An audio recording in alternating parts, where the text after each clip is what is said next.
Sean todos bienvenidos a esta mañana del sábado 22 de marzo, una semana bastante interesante en lo que respecta al derecho en justicia constitucional y constitucionalismo latinoamericano. Y en esta ocasión, para dar cierre a esta semana formativa, tenemos a dos grandes ponentes. Uno de ellos es el doctor Ernesto Loeffler, con quien voy a compartir su respectiva trayectoria académica y profesional. En este momento estoy compartiendo junto con ustedes el perfil del doctor. El doctor Ernesto Adrián Loeffler es abogado por la Universidad Nacional de Buenos Aires, UBA, es especialista en Derecho Constitucional por la Universidad de Salamanca, España, es magíster en Derecho y magistratura judicial por la Universidad Austral, doctor en Derecho por la Universidad Austral con el tema La resolución de un conflicto insalvable entre la Constitución Nacional y los tratados internacionales de derechos humanos por parte de un juez nacional. Juez superior del Tribunal de Justicia de Tierra de Fuego, docente del doctorado en Derecho por la UCES, director de la revista digital del Poder Judicial de Tierra de Fuego y escritor de más de 150 artículos con y sin arbitraje en revistas especializadas. El doctor ya nos ha estado acompañando en las clases anteriores referente a materia en derecho. Y en esta ocasión, una vez más, nos acompaña directamente con el tema principios de interpretación constitucional, referente a este marco del Diplomado de Justicia Constitucional en el cual nos hallamos cursando. Doctor, siempre es un placer contar junto con su participación. Le cedo directamente la palabra. Bueno, muchas gracias, Eric. Eric, tenemos un PowerPoint, ¿no? Si querés, para ir, que sirva de guía y que sirva un poco también este, de entretenimiento a los ojos para no tener que escucharme tanto tiempo durante 2 horas y podamos ir viendo alguna cuestión gráfica que nos distraiga un poco. Aprovecho mientras Eric va buscando este PowerPoint para decirles que, bueno, nosotros hace tiempo, esto lo decíamos en un librito que escribimos, Notas de Filosofía Práctica para Aprender, con H, y Operar el Derecho, que nos preguntábamos, ¿no? ¿Para qué los estudiantes de Derecho, los investigadores, los que hacemos posgrados, concurrimos a la universidad o acudimos a estos espacios académicos? Y una de las respuestas que nos atrevíamos a dar era que lo hacíamos porque buscábamos la sabiduría. Uno cuando está en estas lides, realmente lo que busca es la sabiduría. Y ya el cardenal Newman sostenía que sabiduría no debía ser confundida con atiborrar la mente con conocimientos que uno adquiere de memoria, con datos. Adquirir sabiduría en la universidad pasa por otro sendero, pasa por la adquisición de un hábito crítico, esta capacidad que tenemos que ejercitar y educar para analizar un texto, escuchar un discurso y tener la capacidad, la idoneidad de criticarlo, de analizarlo, de comprenderlo, de internalizarlo, de modificarlo y dar nuestra opinión respecto de ese documento. Por ahí pasa la sabiduría. Y es muy importante, me gusta siempre por ahí en algunas exposiciones que me toca dar, aclarar algo que me parece que es copernicano o trascendente, ¿no? La enseñanza del derecho, con mayúscula, el derecho como en cuanto a ciencia, no, antiguamente, hasta hace muy poco tiempo, y sobre todo en las enseñanzas de grado, se hacía en solitario, se utilizaba el método napoleónico, donde el profesor, el docente, dictaba una clase magistral y los alumnos no podíamos. A mí me ocurrió cuando hice mi grado en la Universidad Nacional de Buenos Aires, teníamos un profesor ahí en el atril que dictaba una clase y no se le podía hacer preguntas. El derecho se aprendía en solitario, estudiando los libros no digo de memoria, pero tratando de asimilar ese contenido duro, estudiando, estudiando. Y hoy la enseñanza del derecho ha cambiado. Ha cambiado, por eso yo en esta exposición le voy a hablar de casos, para que nosotros logremos comprender cuáles son los principios rectores, los valores que inspiran tanto a la Corte Interamericana de Derechos Humanos como a las cortes estaduales en el sistema interamericano de derechos de protección de los derechos humanos, cuáles son las herramientas o los principios, estos valores que inspiran a los jueces que debemos interpretar la norma jurídica o el derecho y aplicarla para resolver un caso concreto. Es la forma en la que hoy se aprende el derecho, a través del método del caso. y no se aprende más de manera monológica, se aprende de manera dialógica.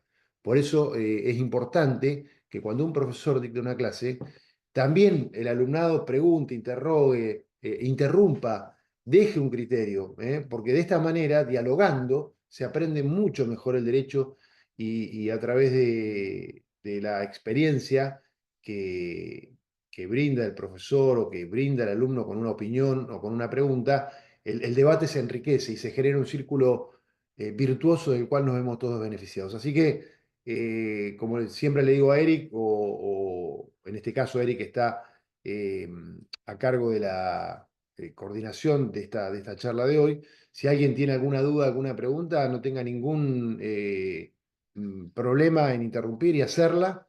Los que prefieran hacerla al final lo pueden hacer al final, pero no hay ningún tipo de regla en esta lógica que tratamos de imprimir a las clases de dialogar con los alumnos. Bien, dicho esto, vamos a arrancar con la clase. Si podemos pasar, Erika, a la primera lámina. Bien, ¿por qué es tan importante hacer referencia a los orígenes del control de constitucionalidad? Tenemos estos dos principios que hoy tallan y profundamente en el sistema interamericano de derechos humanos, y también ocurre lo mismo o algo parecido en el sistema europeo de protección de los derechos humanos. Estuvimos el día jueves escuchando atentamente la ponencia de un académico español que nos ha estado actualizando con algunos conceptos de cómo está funcionando ese sistema de protección. Pero me parece esencial aclarar que la herramienta previa a la aparición del control de convencionalidad es el control de constitucionalidad, evidentemente. En el siglo de oro del constitucionalismo clásico, donde básicamente tenemos dos instrumentos que el profesor explicó muy bien el otro día, el día jueves, dos instrumentos que de alguna manera vienen a imponerse en los ordenamientos jurídicos latinoamericano o americano y el ordenamiento jurídico del derecho continental europeo. Uno es la aparición, la famosa Revolución Francesa de 1789 y la posterior aparición de la Constitución de Francia de 1791, pero claro, en el continente americano y nuestros países un poco se van alineando con estas doctrinas. En Estados Unidos se dicta la Constitución Americana de 1787, la famosa Constitución de Filadelfia, que no contó al momento de la sanción con un decálogo de derechos de principios. Los norteamericanos solo dictaron una constitución que se encargó de una de las dimensiones del derecho constitucional. Tengamos en cuenta que tanto en el sistema continental europeo como en el sistema americano, el derecho constitucional o en el derecho constitucional pueden distinguirse dos grandes dimensiones. Por un lado, la dimensión del derecho constitucional de la libertad, donde básicamente el ser humano puede hacer todo aquello que no se encuentra expresamente prohibido por el ordenamiento jurídico. En el caso argentino, nosotros tenemos un artículo que es el artículo 19 que claramente establece o consagra este principio conjuntamente con el principio de legalidad, ¿no? Y nos dice básicamente que las acciones privadas de los hombres que de ningún modo ofendan el orden y la moral pública ni perjudiquen a un tercero quedan reservadas a Dios y exentas de la autoridad de los magistrados. Ningún habitante de la nación será obligado a hacer lo que la ley no manda ni privado de lo que ella no prohíbe, principio de legalidad. Esto es muy importante porque en Estados Unidos, cuando se dicta esta Constitución de Filadelfia de 1787, era tan obvio que el ser humano, por su condición de tal, no era necesario que se viera beneficiado con derechos expresamente, libertades y garantías expresamente consagradas en un texto jurídico, porque se entendía que por el solo hecho de ser humano, ya gozaba de esta tutela normativa que no necesariamente debía estar positivizada en un texto de máxima jerarquía. Por eso aparece en una primera edición de la Constitución de Filadelfia solo normas que están vinculadas ya a otra dimensión del derecho constitucional, que es la dimensión del derecho constitucional del poder. Es la dimensión del derecho constitucional del poder. Derecho constitucional de la libertad, derechos humanos, garantía, principio, libertades, y derecho constitucional del poder. Aparece aquí, consagrada en la Constitución de Filadelfia, esta división tripartita del poder, un poder ejecutivo, un congreso, poder legislativo integrado por un congreso y un poder judicial, con roles específicos. Y aquí se invierte la fórmula. En el ámbito del derecho constitucional del poder, los órganos que integran en el hemisferio americano tres, ejecutivo, legislativo y judicial, en el derecho continental europeo dos, no hay división tripartita, solo tenemos poder ejecutivo y poder legislativo. El poder judicial es un apéndice del poder ejecutivo y no interviene en el check and balance, en este sistema de frenos y contrapesos que nuestros constituyentes fundadores en Argentina y en otros países latinoamericanos incorporaron, donde el Poder Judicial tiene la capacidad o la virtud o la eh, eh, competencia para invalidar normas cuando son contrarias a principios constitucionales, a valores, etcétera, etcétera. Pero bueno, es muy importante que ustedes tengan en cuenta estas dos dimensiones del derecho constitucional, la del poder y la de libertad, con algunas reglas de oro, como el que podemos hacer todo lo que queremos en cuanto no esté prohibido, y del otro lado los órganos de poder, solo aquellos para lo cual están expresamente habilitados. Eh, en el caso del sistema norteamericano, antes del dictado de la Constitución francesa de 1791, en 1790, aparecen las 10 primeras enmiendas en la Constitución americana. Ahora bien, ¿cómo hacemos valer esta supremacía, esta jerarquía? El profesor eh, Revenga claramente marcó algo que para mí fue interesantísimo, que ya lo venimos sosteniendo. La Constitución francesa de 1791 no consagró derechos que directamente iban a beneficiar al ciudadano, al hombre, en el sistema del derecho continental europeo.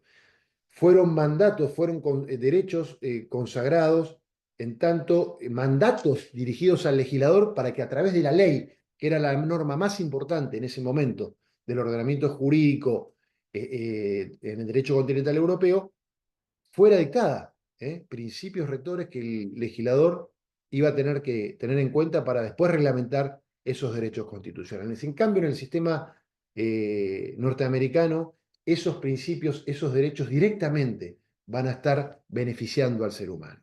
¿Bien?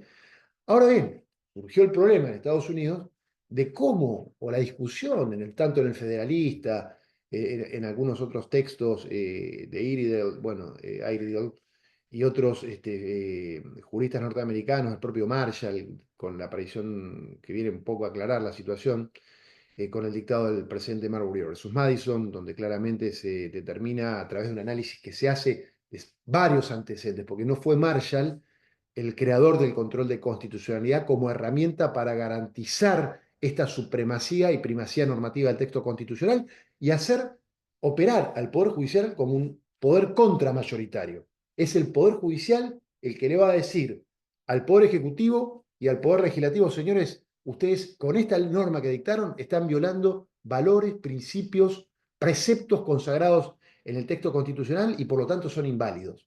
Bien, ¿a qué órgano le correspondía? En ese famoso precedente de 1803, John Marshall, el chief de la Corte norteamericana durante 34 años, perfila el control de constitucionalidad como mecanismo, como herramienta más idónea para garantizar este principio, para garantizar que un ser humano individual pueda hacer valer frente al poder, a quienes tenían la espada y la bolsa, el poder real en Estados Unidos, podían hacer valer sus derechos individuales. Bien, obviamente a mí me parece, y esto lo menciono siempre, ya antes de 1803, la Corte norteamericana en 1794, en el caso Hilton, había señalado una causa de impuestos al carruaje, se estaba discutiendo a quién le correspondía aplicar el impuesto, si era una potestad del Estado federal o de los estados de la Unión, en lo que son las provincias en Argentina.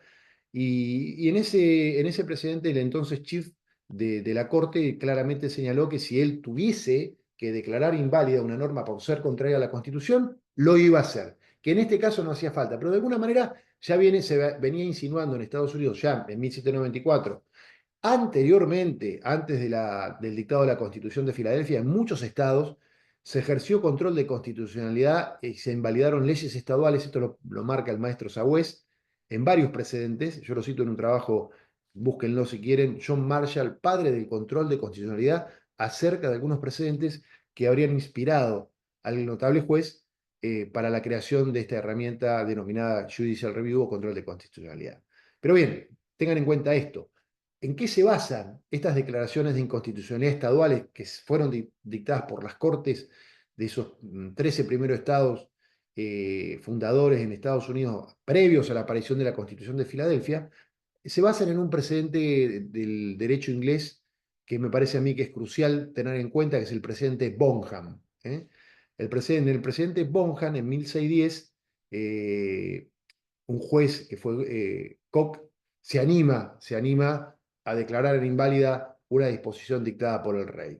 Y básicamente, Bonham, para que sepan ustedes, era un médico inglés que se había formado, había estudiado medicina en la ciudad de Cambridge, y al momento de ejercer la profesión no lo hacía en Cambridge, sino que lo hacía ejerciendo la profesión de médico en Londres. Entonces el Colegio de Médicos de Londres, en un primer estadio lo convocó a Bonham, al médico, y le dijo: vea, Bonham, usted se recibió de médico en otra universidad, en otra localidad, vaya y ejerza la profesión de médico en esa ciudad. Usted no puede venir a Londres a ejercer la profesión de médico. Si quiere hacerlo, va a tener que ser examinado para determinar si usted es idóneo para poder ser médico en nuestra ciudad. Y Bonham se negó a ser examinado. Entonces el Colegio de Médicos de Londres le aplicó primeramente una multa. Bonham, ¿qué hizo? ¿Qué les parece que hizo? ¿Cumplió con la prohibición? ¿Pagó la multa? ¿O siguió ejerciendo la medicina? Obviamente siguió ejerciendo la medicina porque de algo tenía que vivir. Y esta vez el colegio fue mucho más severo, lo encarceló y le aplicó una multa de 10 libras, una cosa impagable en esa época. 10 libras, 1610, una multa realmente muy, muy gravosa. ¿En qué se basó el colegio de médicos para dictar esta pena, para aplicarle esta pena de encarcelamiento y multa a Bonham? Se basó en una norma dictada por el rey, en virtud de la cual el rey facultaba al Colegio de Médicos de Londres aplicar este tipo de sanciones, y establecía que el obtenido en este caso de la multa, iba a distribuirse de la siguiente manera: 50% para el rey, 50% para el Colegio de Médicos. Entonces, ¿qué dijo Bonham? Cuidado, existe una norma dentro del Reino Unido, en virtud de la cual una norma de common law, una norma no escrita, en virtud de la cual se establece que nadie puede ser juez de su propio caso. Ninguno puede ser juez de su propio caso. Y en esta situación, en esta circunstancia, el colegio, si aplicaba una multa, se iba a haber beneficiado con la aplicación de esa sentencia. Entonces invalidó la multa por ser contraria al common law. Esta situación de reconocer que hay un derecho superior, un derecho inferior, que debe adecuarse al derecho superior, y si no lo hace, esa norma es nula, se traslada desde Bonham de 1610, y hay después otro fallo en 1615 del juez Howard, también, que viene a complementar un poco lo hecho por Bonham. Ese principio de invalidación se traslada a las 13 colonias norteamericanas. Obviamente en el Reino Unido, con la gloriosa revolución de 1688, estos principios no se aplican más, y la norma más importante, o el poder más importante de la parte del rey, es el Parlamento. Y la norma que dimana del Parlamento está por encima, bueno, no se aplica más, pero en las colonias sí se aplica. Y esto es recogido por la Constitución norteamericana, y este elemento es tenido en cuenta por el juez Marshall a la hora de perfilar el famoso Judicial Review. Bien, entonces en la Constitución, en la regulación del derecho constitucional del poder en Estados Unidos, inicialmente, no se dijo claramente quién iba a ser el órgano encargado de controlar de que las normas que dictara el Congreso, de que los actos que ejecutara el presidente en Estados Unidos debían adecuarse a las normas constitucionales. Pero bueno, Marshall, en definitiva, a través de la interpretación de estos casos que les mencioné, a través de la interpretación de algunos pasajes del Federalista, claramente dijo, bueno, que el Poder Judicial es el más débil de todos, y es el que debe ejercer este tipo de control, de adecuación y de invalidar normas cuando son contrarias a la Constitución, por aplicación del principio de supremacía, porque la Constitución es obra del Poder Constituyente, no es obra del poder constituido. Y la obra del poder constituido no puede alterar la obra del poder constituyente. Hay una clara diferenciación, me parece muy atinada, y ahí nace el control judicial review, que después Argentina lo toma también a través de un precedente, no está expresamente legislado en nuestra Constitución, eh, el control de constitucionalidad, y bueno, Argentina lo diseña también tomando como referencia el famoso caso Marbury versus Madison de 1803, que no lo vamos a contar porque es muy conocido y no quiero distraerme, pero de alguna manera quería hacer una introducción, porque tenemos en el hemisferio hoy en el sistema interamericano control de constitucionalidad y control de convencionalidad. El origen del control de constitucionalidad está muy asociado al origen de las constituciones clásicas, de las constituciones clásicas, que han seguido el modelo norteamericano. En el continente europeo, el control de constitucionalidad no lo ejerce el Poder Judicial, porque no es poder, no interviene en el check and balance, sino tribunales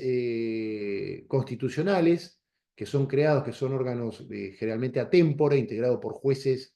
En el caso español son 12 jueces que duran 9 años, 9 son designados por la política, 3 son designados por lo que se conoce como Poder Judicial, y bueno, es un control, trata muy pocas causas por año, es un control que, vuelvo a insistir, no lo ejerce el Poder Judicial, sino un órgano político que nace básicamente con Kelsen en 1920. Ya en Suiza se venía aplicando esta figura desde 1871. Desde 1871 se venía aplicando control de constitucionalidad, pero bueno, Kelsen, como Marshall, da, perfila, modela, sugiere, y se vienen aplicando o vienen diseñándose este tipo de órganos mixtos, como son los tribunales constitucionales en Europa, que son quienes de alguna manera, por disposición de la propia Constitución, ejercen un control, un seguimiento de que las normas dictadas por el Poder Constituido no alteren principios, declaraciones y derechos consagrados en la Constitución. En el caso estuvo interesante también lo que explicó el profesor, en el caso de España vemos que hay un catálogo, un puñado de derechos esenciales, derechos y fundamentales, que son sujetos, son objeto de una tutela especial por parte de los tribunales constitucionales o los tribunales ordinarios, que son los contenidos entre el artículo 14 y 28 de la Constitución española. Por ejemplo, dentro de estos derechos no está el derecho a la propiedad. En España no es un derecho fundamental el derecho a la propiedad, y no está dentro del catálogo de derechos que pueden ser tutelados por la vía del amparo. La acción de amparo española no es igual o no funciona de la misma forma que como funciona en Argentina a través de lo que establece el artículo 43 de la Constitución Nacional. Pero bien, estos dos modelos, el modelo de control de constitucionalidad del sistema americano tiene una naturaleza, una característica, una esencia distinta al modelo de control de constitucionalidad que rige en el sistema del derecho continental europeo. Bien, bien, como viene como claramente, obviamente que en un sistema europeo, para invalidar normas legales, normas dictadas por el legislador ordinario, lo que se tiene en cuenta básicamente desde el punto de vista de la hermenéutica no es la ponderación de principios, sino que es la subsunción. El principio de subsunción viene a regir toda la materia interpretativa, es decir, hay que ver la norma inferior que se subsuma a lo establecido por la norma superior, y en tanto en cuanto se subsuma, la declaro nula y la borro. El efecto es borrarla del ordenamiento jurídico. Esa declaración de inconstitucionalidad de la norma en el derecho continental europeo, básicamente en lo que es el control concentrado de constitucionalidad, que no ejercen los tribunales inferiores, por lo tanto no hay división tripartita, sino que hay división bipartita. El efecto es la invalidación, el corrimiento de la norma por nula del ordenamiento jurídico. Entonces, subsunción, anulación de la norma cuando es declarada contraria al derecho. En cambio, en el sistema norteamericano, el que sigue Argentina, no se ejerce una subsunción, sino lo que rige es la ponderación.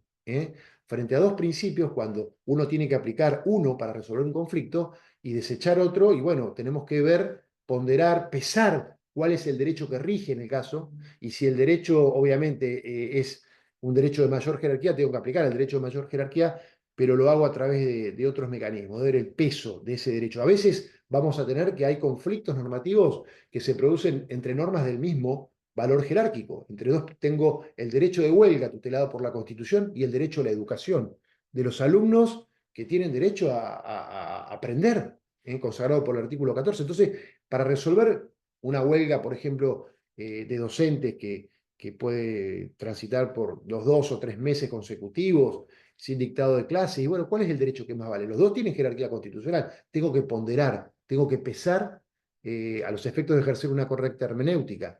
¿Qué derecho en ese caso es el que más vale? Y bueno, si hace un día que estamos de huelga, está bien, vamos a darle la derecha a los docentes, ahí tienen derecho a reclamar por sus condiciones de trabajo y ejercer medidas de acción directa, como es el derecho de huelga. Ahora, si esa huelga es una huelga que lleva 3 o 4 meses consecutivos y no se ponen de acuerdo empleadores y empleados para pactar condiciones colectivas de trabajo, estoy perjudicando el derecho a aprender de los alumnos que quieren concurrir a las aulas, ya ponderando, pesando, me doy cuenta que en ese caso particular tengo que darle preeminencia, primacía al derecho a la educación y no al derecho de huelga. Entonces, ese es un elemento que en el sistema norteamericano, o en el que sigue Argentina y en la mayoría de los países de América Latina, es el que se aplica. No subsumo, pondero, peso. También tenemos, acá como digo, reivindicar la omnipotencia del Departamento Judicial por encima de la autonomía del legislador democrático. En el sistema europeo de control de constitucionalidad, obviamente la estrella es la ley por ser una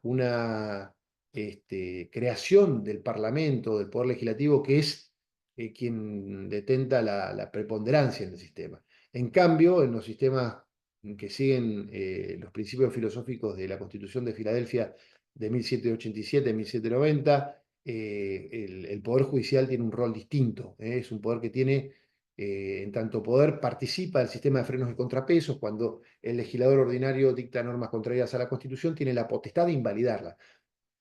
Derogarlas del ordenamiento jurídico, no, en principio lo que hace es inaplicarlas al caso cuando las declara inconstitucional. Los efectos son al caso.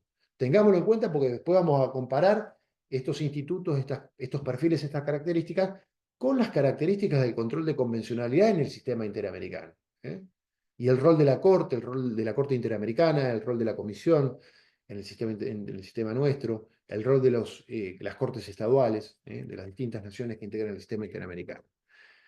Bien, obviamente el principio rector en ambos sistemas de control de constitucionalidad es sostener la supremacía de la Constitución por encima del derecho ordinario por múltiples razones, entre las cuales cabe mencionar el principio de que la obra del poder constituido no puede ser alterada por el poder, perdón, la obra del poder constituyente, es decir, las constituciones no pueden ser alteradas por el poder constituido, sobre todo en Argentina o en Estados Unidos. Nosotros tenemos una constitución rígida. Cada vez que interpretamos normas vinculadas a una reforma constitucional, tenemos que hacerlo con criterio estricto, restrictivo, siempre estar a favor de aquella interpretación que impida la reforma de la obra del poder constituyente. Siempre, por ejemplo, en el caso argentino, el artículo 30 de la Constitución Nacional, que es el que regula el proceso de reforma constitucional, establece que, el poder constituido lo que hace es declarar la necesidad de reforma a través del voto de las 2/3 partes de los miembros de cada una de las cámaras del Congreso. Y aquí surgió en su momento la posibilidad de interpretar, a ver, 2/3 de cada una de las cámaras, sobre el total de miembros o sobre de los miembros presentes. Y obviamente la Constitución en este caso no aclara si es sobre el total de miembros o sobre los miembros presentes, pero la hermenéutica constitucional, la costumbre constitucional, la reforma constitucional de 1898 en Argentina, dejó claro que debía ser hecha sobre los 2/3 de los totales, porque es la que más, es la interpretación, la hermenéutica que más dificulta, que más traba en una constitución rígida como la Argentina, la norteamericana, el proceso de reforma. Son principios que tienden a consolidar esta supremacía constitucional, que es una de las condiciones o de las cuestiones que han motivado la aparición del judicial review o del control de constitucionalidad. Garantizar la supremacía de ese texto normativo que contiene estas dos dimensiones una regulando el derecho constitucional de la libertad, otra regulando el derecho constitucional del poder. Bien, pasamos a la siguiente lámina. ¿Hasta acá alguna duda?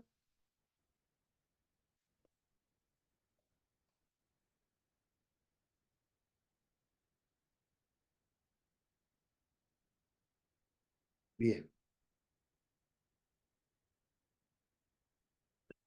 Estas son algunas pautas que tienen que tener en cuenta a los efectos básicamente de aplicar control de constitucionalidad. Ustedes ya las conocen, pero la primera pauta de interpretación que debe tener en cuenta el juez, el legislador, obviamente, hay mucha fundamentación y mucho análisis del legislador cuando argumenta, fundamenta o motiva el dictado de una ley. Uno puede ver en los diarios de sesiones, en los debates legislativos, que los legisladores por lo general invocan o citan eh, textos de los diarios de sesiones, de las convenciones constituyentes, cuando se han creado algunos, incorporados los textos constitucionales, se han reconocido algunos derechos, algunos valores, algunas garantías, hacen referencia a cómo se deben interpretar.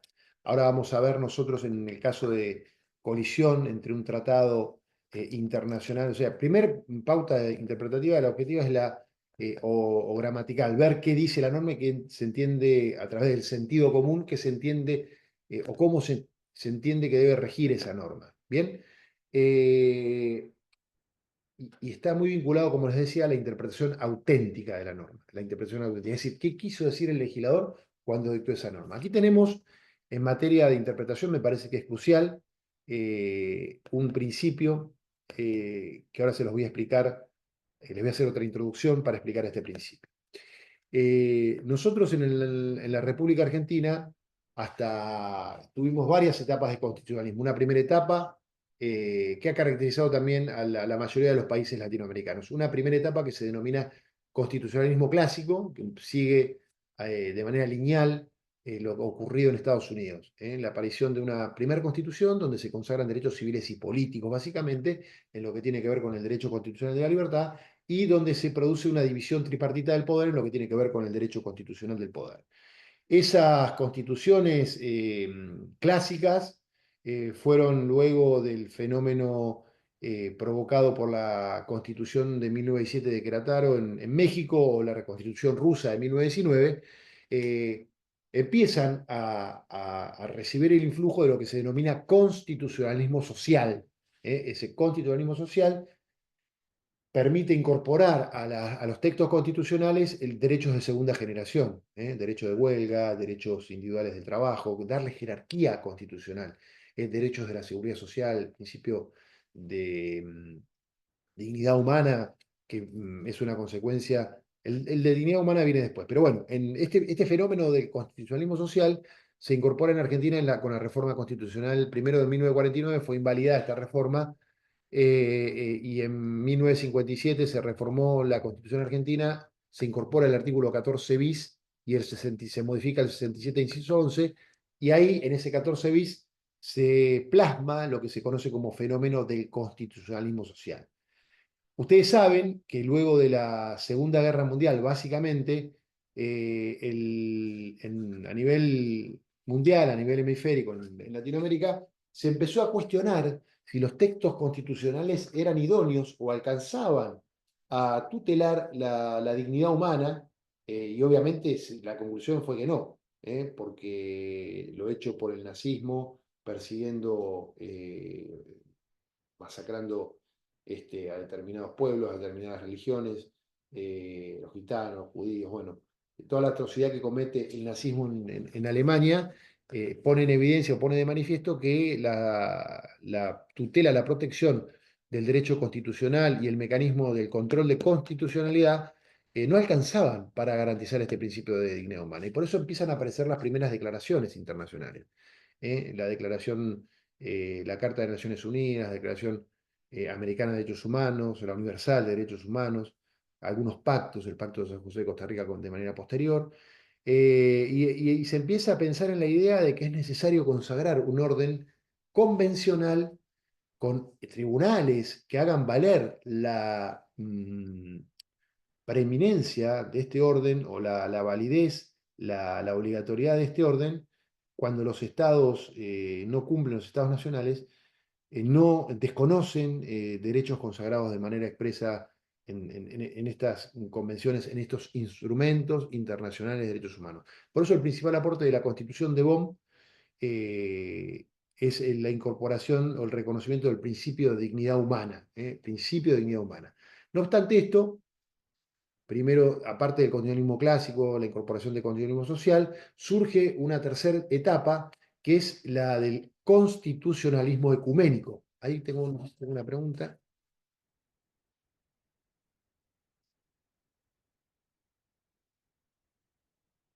Perfecto. Ah, no, es la pregunta de lo que había preguntado si había alguna duda y alguien me dice que está todo muy claro. Bien, entonces ese constitucionalismo ecuménico es el que permite incorporar a los textos constitucionales tanto de Latinoamérica como del sistema europeo, los derechos de tercera y cuarta generación. Nosotros lo hacemos con la reforma constitucional de 1994.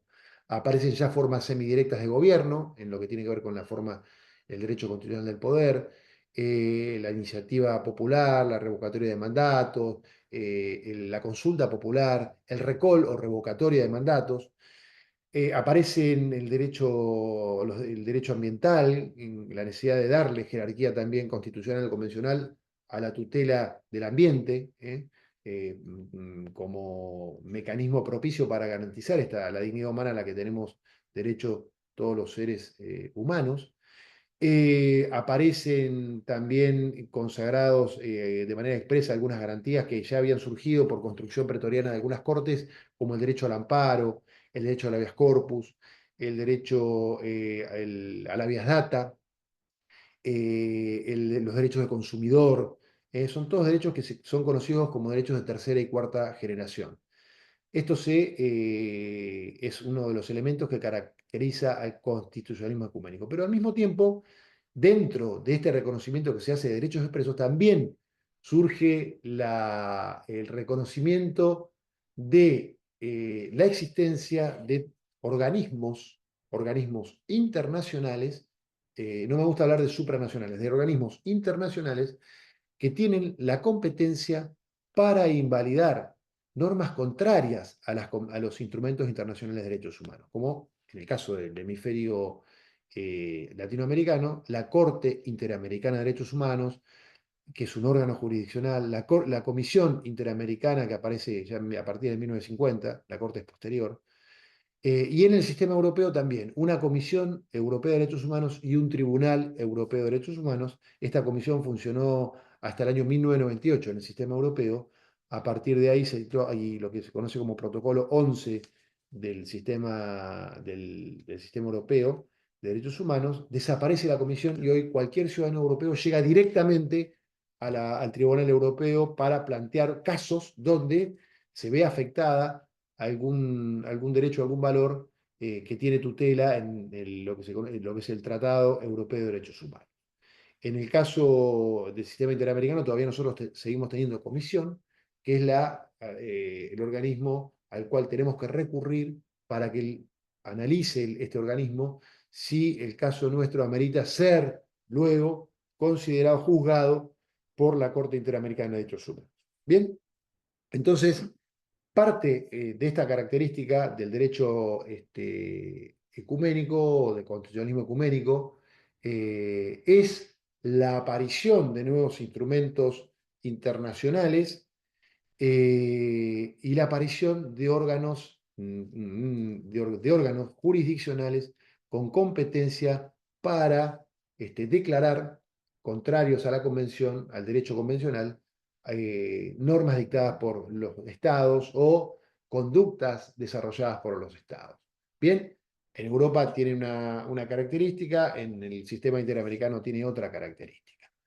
Entonces, a propósito de lo que es el surgimiento del control de convencionalidad y la aparición de estos nuevos tratados, cuando Argentina incorpora en 1994 o les da jerarquía constitucional a las convenciones internacionales, lo hace y dice lo siguiente en el artículo 75, inciso 22, que los tratados o los instrumentos internacionales, me gusta hablar de instrumento, porque si uno analiza el artículo 75, inciso 22, va a ver que Argentina le dio jerarquía constitucional a convenciones, pactos, declaraciones. Entonces, me parece, tratados, me parece más apropiado referirnos a todos estos instrumentos que integran el ius comune, bueno, el latinoamericano, el derecho convencional latinoamericano, darle la denominación o el nomen iuris de instrumentos internacionales de derechos humanos, lo cual comprende a pactos, declaraciones, todos estos instrumentos que les mencioné. Entonces, cuando Argentina dicta este 75, inciso 22, y le confiere a 11 instrumentos, jerarquía constitucional dice que esos instrumentos no van a poder invalidar artículo alguno de la primera parte de la Constitución argentina, van a ser complementarios de las declaraciones, derechos y garantías contenidas en la primera parte de nuestra Constitución que regula el derecho constitucional de la libertad, y van a regir en las condiciones de su vigencia. Ahora, ¿qué interpretamos porque rijan esos tratados en las condiciones de su vigencia? Aquí ya tenemos un primer problema hermenéutico, un primer problema de interpretación que el juez argentino tiene que escudriñar para ver cuál es el alcance que le atribuye y a dónde recurrimos, para ver qué quiere decir que los instrumentos internacionales tengan jerarquía constitucional en el ordenamiento jurídico argentino y rijan en las condiciones de su vigencia. Bueno, acá vamos a tener dos vertientes. Una primera vertiente, que yo denomino en un trabajo de investigación que hice extenso, que después creo que lo menciono al finalizar la clase, el que lo quiera ojear, bueno, ahora se agotó tenemos que sacar la tercera edición. Bien, una primera vertiente, o que yo denomino en ese trabajo tesis internacionalista, dice lo siguiente: que los tratados o los instrumentos internacionales rijan en las condiciones de su vigencia en el ordenamiento jurídico argentino, implica que van a regir conforme son interpretados por los organismos internacionales de derechos humanos. Es decir, en el sistema interamericano, cada vez que quiero analizar un tratado, tengo que ir a ver qué opina de ese tratado la Corte Interamericana de Justicia, la Corte Interamericana, perdón, de Derechos Humanos, con sede en Costa Rica. Es decir, para esa vertiente existe una interpretación dinámica, viva, de lo que es la Convención, porque va a ir cambiando conforme es interpretada por este Tribunal Internacional. Para otra vertiente, que yo denomino vertiente constitucionalista, que los tratados rijan en las condiciones de su vigencia, implica que vamos a ver qué dijo el Convencional Constituyente cuando incorporó ese artículo 75, inciso 22, al ordenamiento jurídico argentino. Y ahí tenemos un ejemplo claro. Tenemos al Convencional Barra, al Convencional Rosati, Convencional Barra, que fue después juez de la Corte Suprema Argentina durante unos años, al Convencional Rosati, que fue miembro informante del partido mayoritario, que hoy es juez de la Corte Suprema de Justicia de la Nación, que dicen lo siguiente, algo distinto a lo que la tesis internacionalista sostiene. Cuando el Convencional Constituyente incorporó la frase que los instrumentos internacionales deben regir en las condiciones de su vigencia, implica que van a regir en el ordenamiento jurídico argentino conforme son incorporados al ordenamiento jurídico argentino con las declaraciones interpretativas y con las reservas que ese Estado efectúa al momento de incorporar el tratado al ordenamiento jurídico argentino. Acá ya tenemos una divergencia de hermenéutica de opiniones. Una que dice una cosa, donde hay una preeminencia de la interpretación que se hace en sede internacional, y otra que dice, no, no, cuidado, que rijan las condiciones de su vigencia conforme Argentina lo incorpora. ¿Cómo se incorpora el derecho internacional al ordenamiento jurídico argentino? Y esto ocurre también en la mayoría de los estados, como el argentino. En Estados Unidos es distinto, bueno, porque ellos son dualistas, nosotros somos monistas atenuados, y muchos países latinoamericanos son monistas atenuados. Hay que tener en cuenta tres pasos. Primer paso es la firma del instrumento por parte del Poder Ejecutivo. Segundo paso es la aprobación del Congreso de ese instrumento internacional. Ahí se le introducen modificaciones o no, reservas, declaraciones interpretativas. Por ejemplo, te voy a poner un ejemplo práctico con la Convención de los Derechos del Niño. Y el tercer paso es el depósito o la ratificación por parte del Ejecutivo de ese instrumento internacional. La Convención de los Derechos del Niño en Argentina, cuando fue incorporada, obviamente esa convención fue redactada de modo tal que la mayor cantidad de países adhirieran a la Convención de los Derechos del Niño. Y respecto al origen, ¿desde cuándo se considera que nace alguien es niño? Bien, para la convención, si en la convención se ponía que se considera persona o niño al ser humano a partir de la unión del espermatozoide con el óvulo en el seno materno, o antes también, unión de espermatozoide con óvulo, y bueno, muchos países eh, que no abrazan, por ejemplo, la religión católica, que tienen otra cosa, no iban a adherir a la Convención del Niño. Entonces se generó una fórmula un tanto ambigua. ¿Argentina qué hizo? Hizo una reserva cuando el Poder Ejecutivo firma, ya había hecho reservas e interpretaciones declarativas, y hace una reserva y dice, para la legislación argentina, ese tratado de los derechos del niño va a considerar que se es niño a partir de la unión del óvulo con el espermatozoide. Entonces, ahí, a partir de ese momento, hay protección de la convención. Es una reserva que Argentina hace. Entonces, ¿cómo va a regir esa convención? ¿Qué implica que rija esa convención en Argentina en las condiciones de su vigencia? Que va a regir conforme el convencional constituyente dijo expresamente, que va a ser conforme, y puso el ejemplo de la Convención del Niño. Tanto Barra como Rosati hicieron referencia expresa a este antecedente. Eh, y no, va a regir con las reservas y declaraciones interpretativas para la corriente constitucionalista.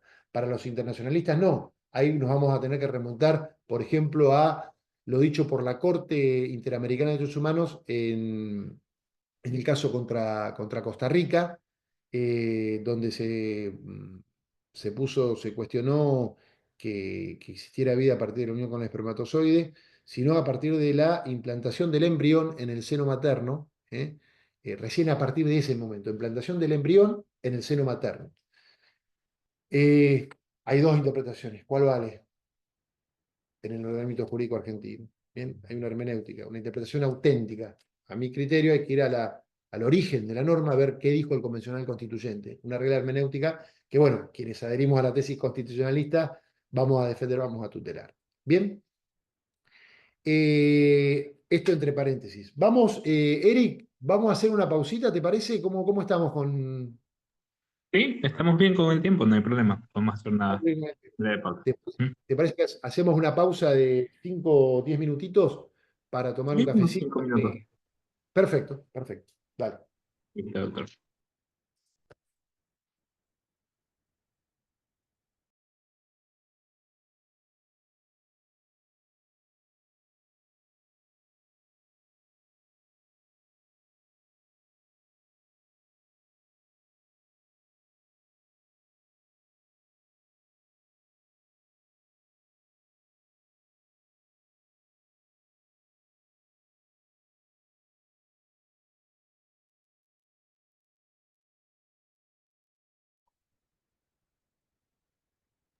Ahí estamos. Sí, doctor. Perfecto, Bueno, podemos Eric, pasar. vamos a retomar. En esta segunda parte voy a hacer un poquito más de hincapié en cómo ha evolucionado el control de convencionalidad como mecanismo que la Corte Interamericana de Derechos Humanos eh, utiliza para garantizar esta supremacía, o intenta realizar para garantizar esta supremacía del derecho, de la norma convencional por encima de la norma constitucional.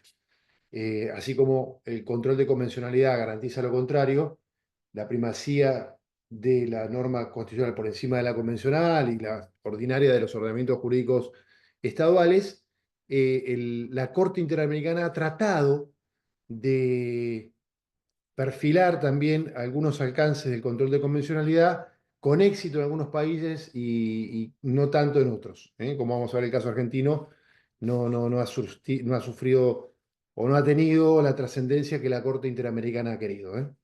Bien, ponemos la lámina, creo, vamos a la tercera, Eric, ¿te parece?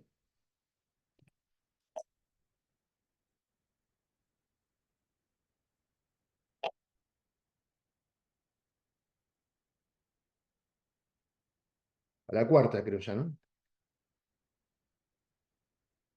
La anterior. Bien, la anterior, la anterior. Ay, no, no, bien. Esto es rápidamente explico. No, la tercera no, la cuarta no. La cuarta, poneme la cuarta, así explico. Antes de avanzar a dar bueno, sí, acá estamos, tesis internacionalista. Bien, yo les di una serie de casos en una bibliografía que les acerqué.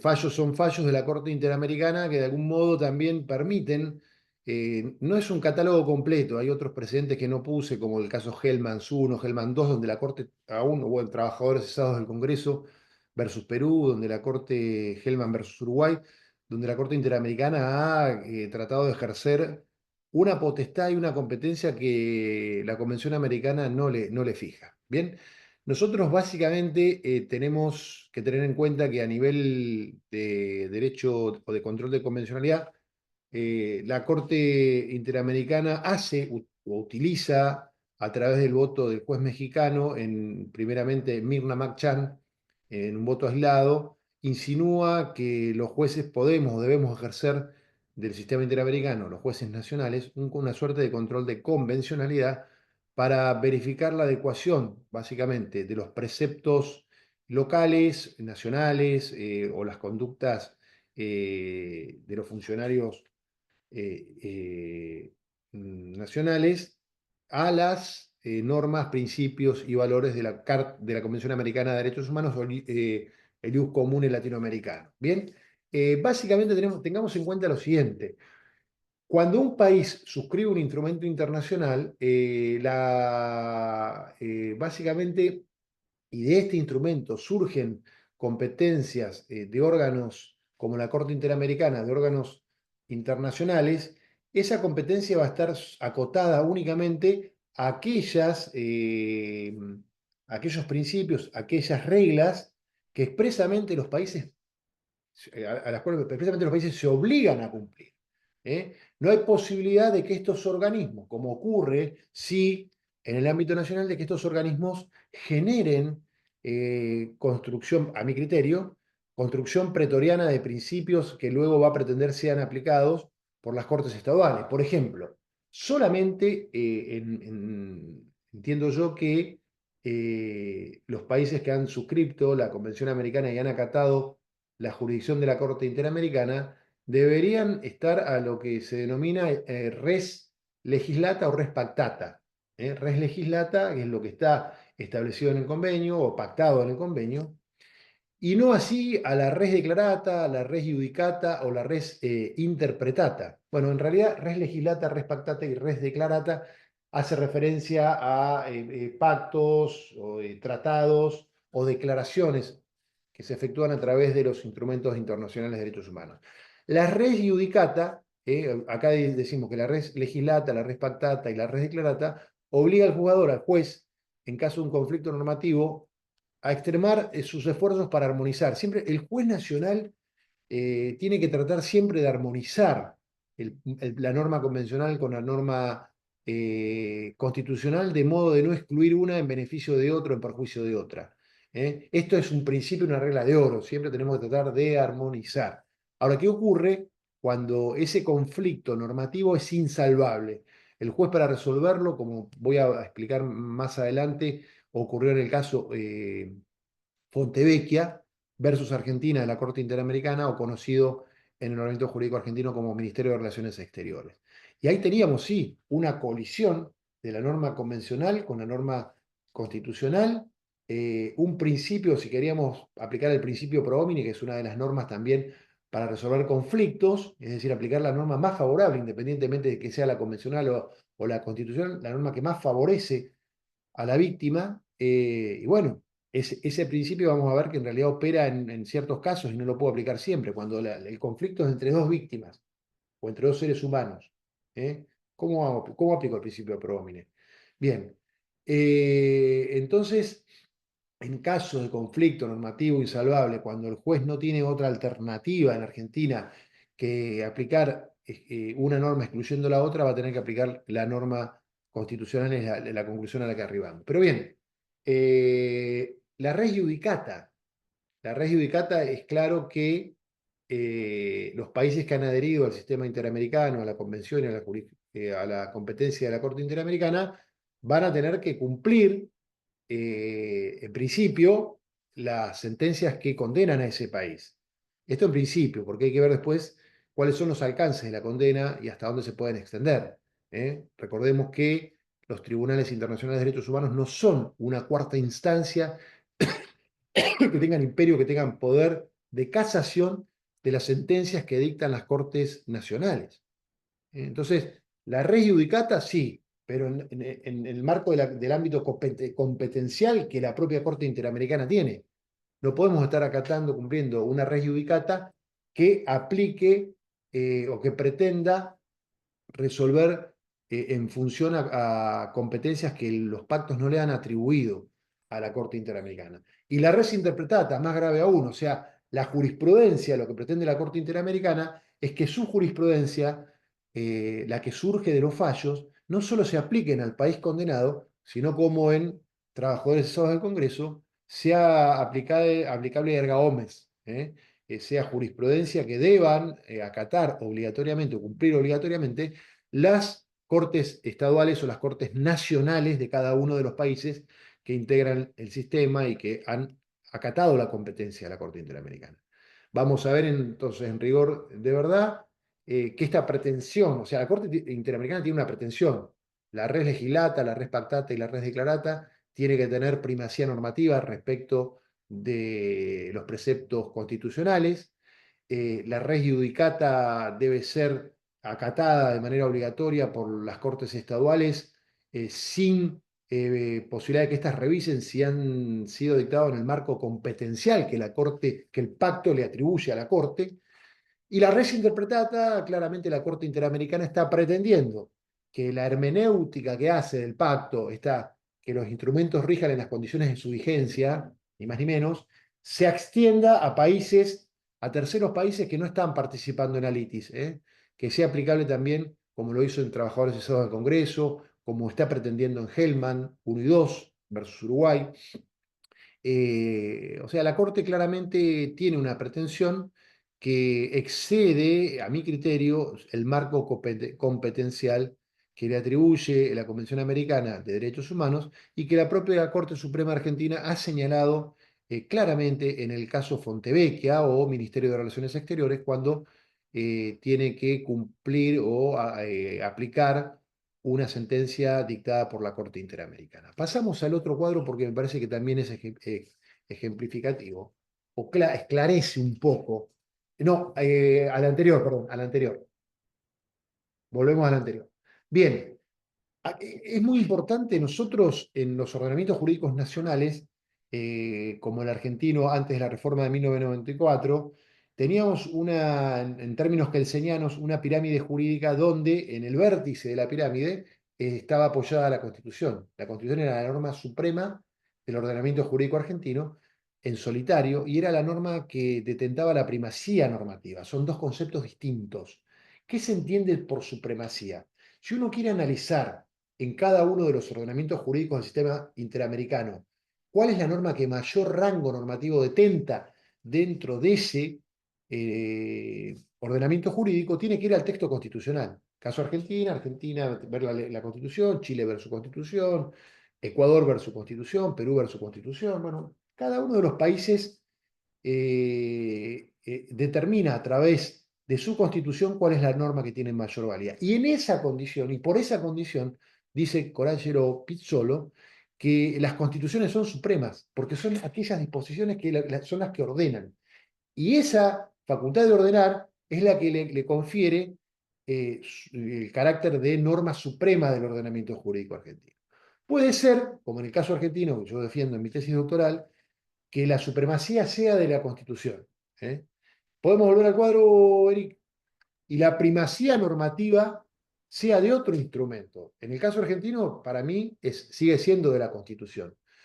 En el ordenamiento jurídico de Países Bajos, por ejemplo, la Constitución, que es norma suprema de ese ordenamiento, establece en el rango de fuentes que primero está el derecho internacional por encima del derecho constitucional.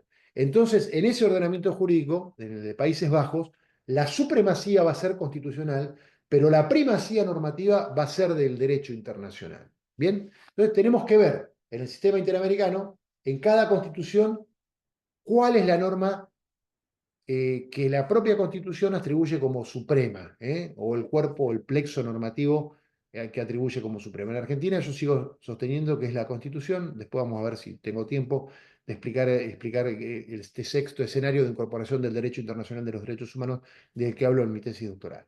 Bien, sabiendo esto, a nivel nacional tenemos pirámide jurídica, en muchos casos con la Constitución en el vértice, la norma suprema.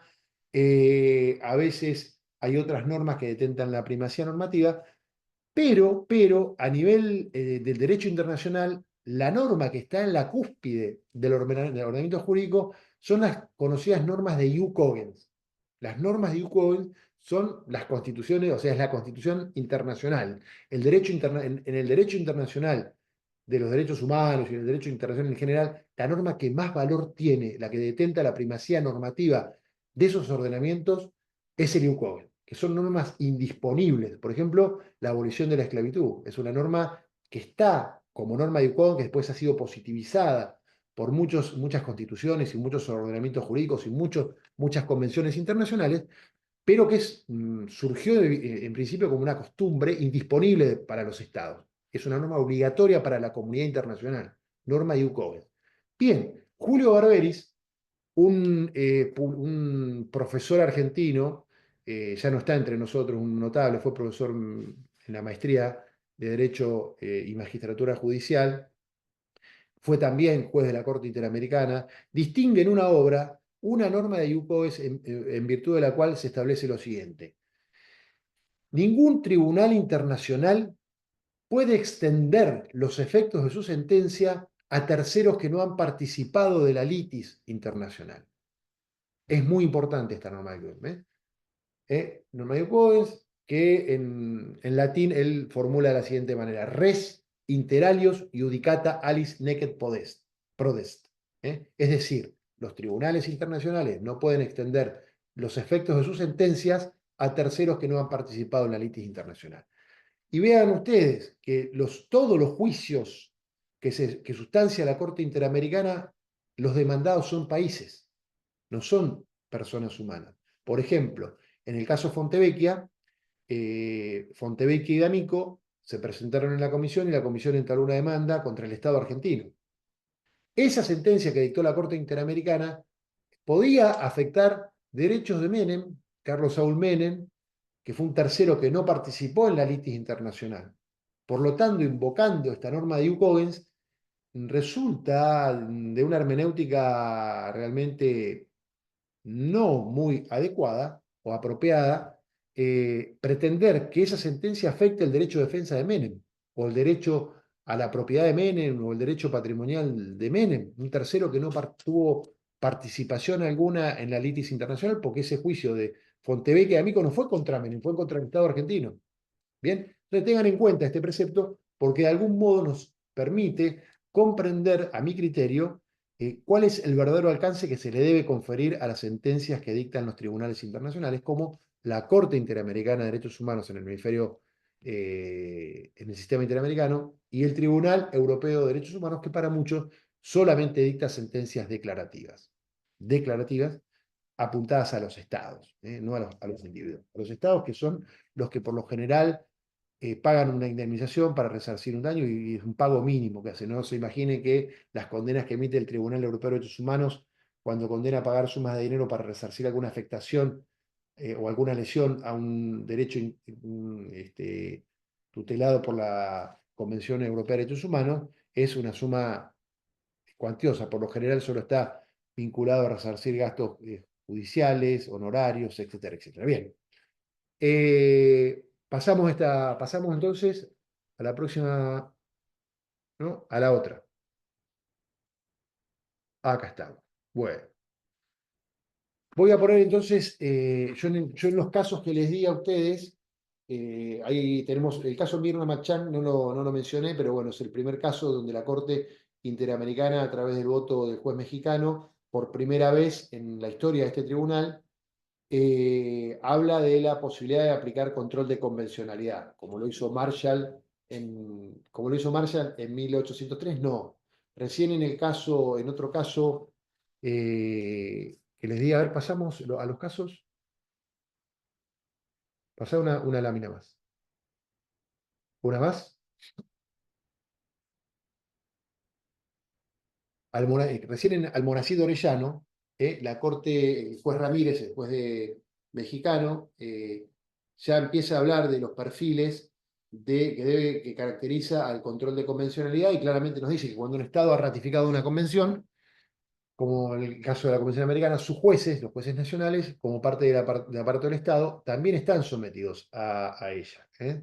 Y de alguna manera está generando la obligación, como luego lo hizo ya de manera más fuerte la Corte Interamericana en trabajadores cesados versus Perú, trabajadores cesados del Congreso versus Perú, donde dice que todos los jueces, en tanto lo permita la legislación nacional, es decir, hay ordenamientos jurídicos donde existe control concentrado de constitucionalidad, como el caso de Uruguay, donde no todos los jueces, sino solo los del Tribunal, eh, la Corte Suprema del Uruguay, que es la que ejerce el control, va a poder hacerlo.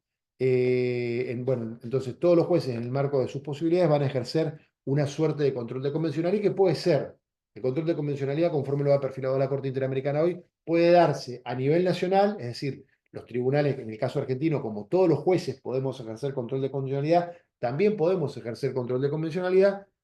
Para la Corte Interamericana, todos los jueces en Argentina deberían ejercer una suerte de control de convencionalidad y analizar la compatibilidad de las normas locales, de los hechos, etcétera, etcétera, locales, en función a los derechos, preceptos y principios que consagra la Convención Americana de Derechos Humanos.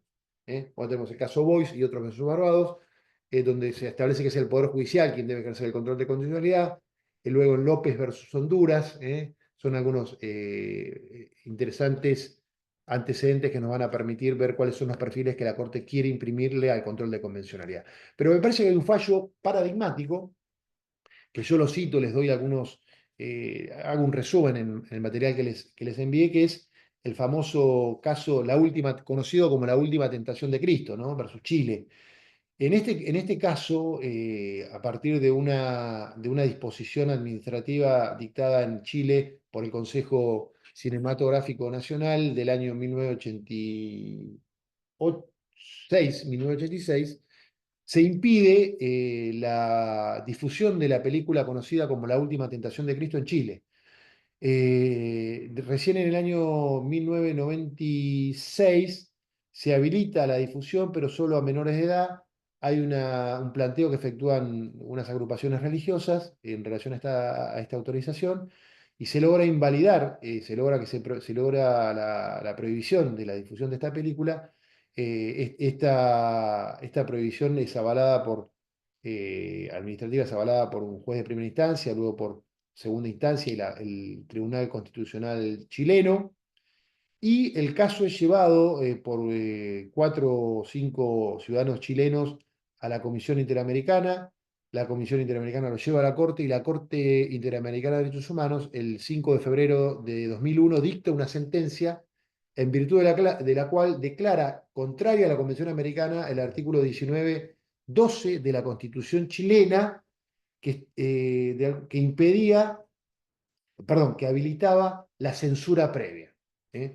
La Corte Interamericana claramente habla de una doble dimensión que tiene el derecho a la libertad de expresión y que esta doble dimensión se ve afectada, el ejercicio de la libertad de expresión en su doble dimensión, se ve afectada por el artículo 19.12 que de manera inconvencional regula el derecho a la censura previa. La propia Carta es cierto, en el artículo 14.3 de la Convención Americana admite la censura previa solo para censurar espectáculos públicos donde se puede haber afectado el interés de menores de edad o la difusión de estos actos públicos puedan afectar,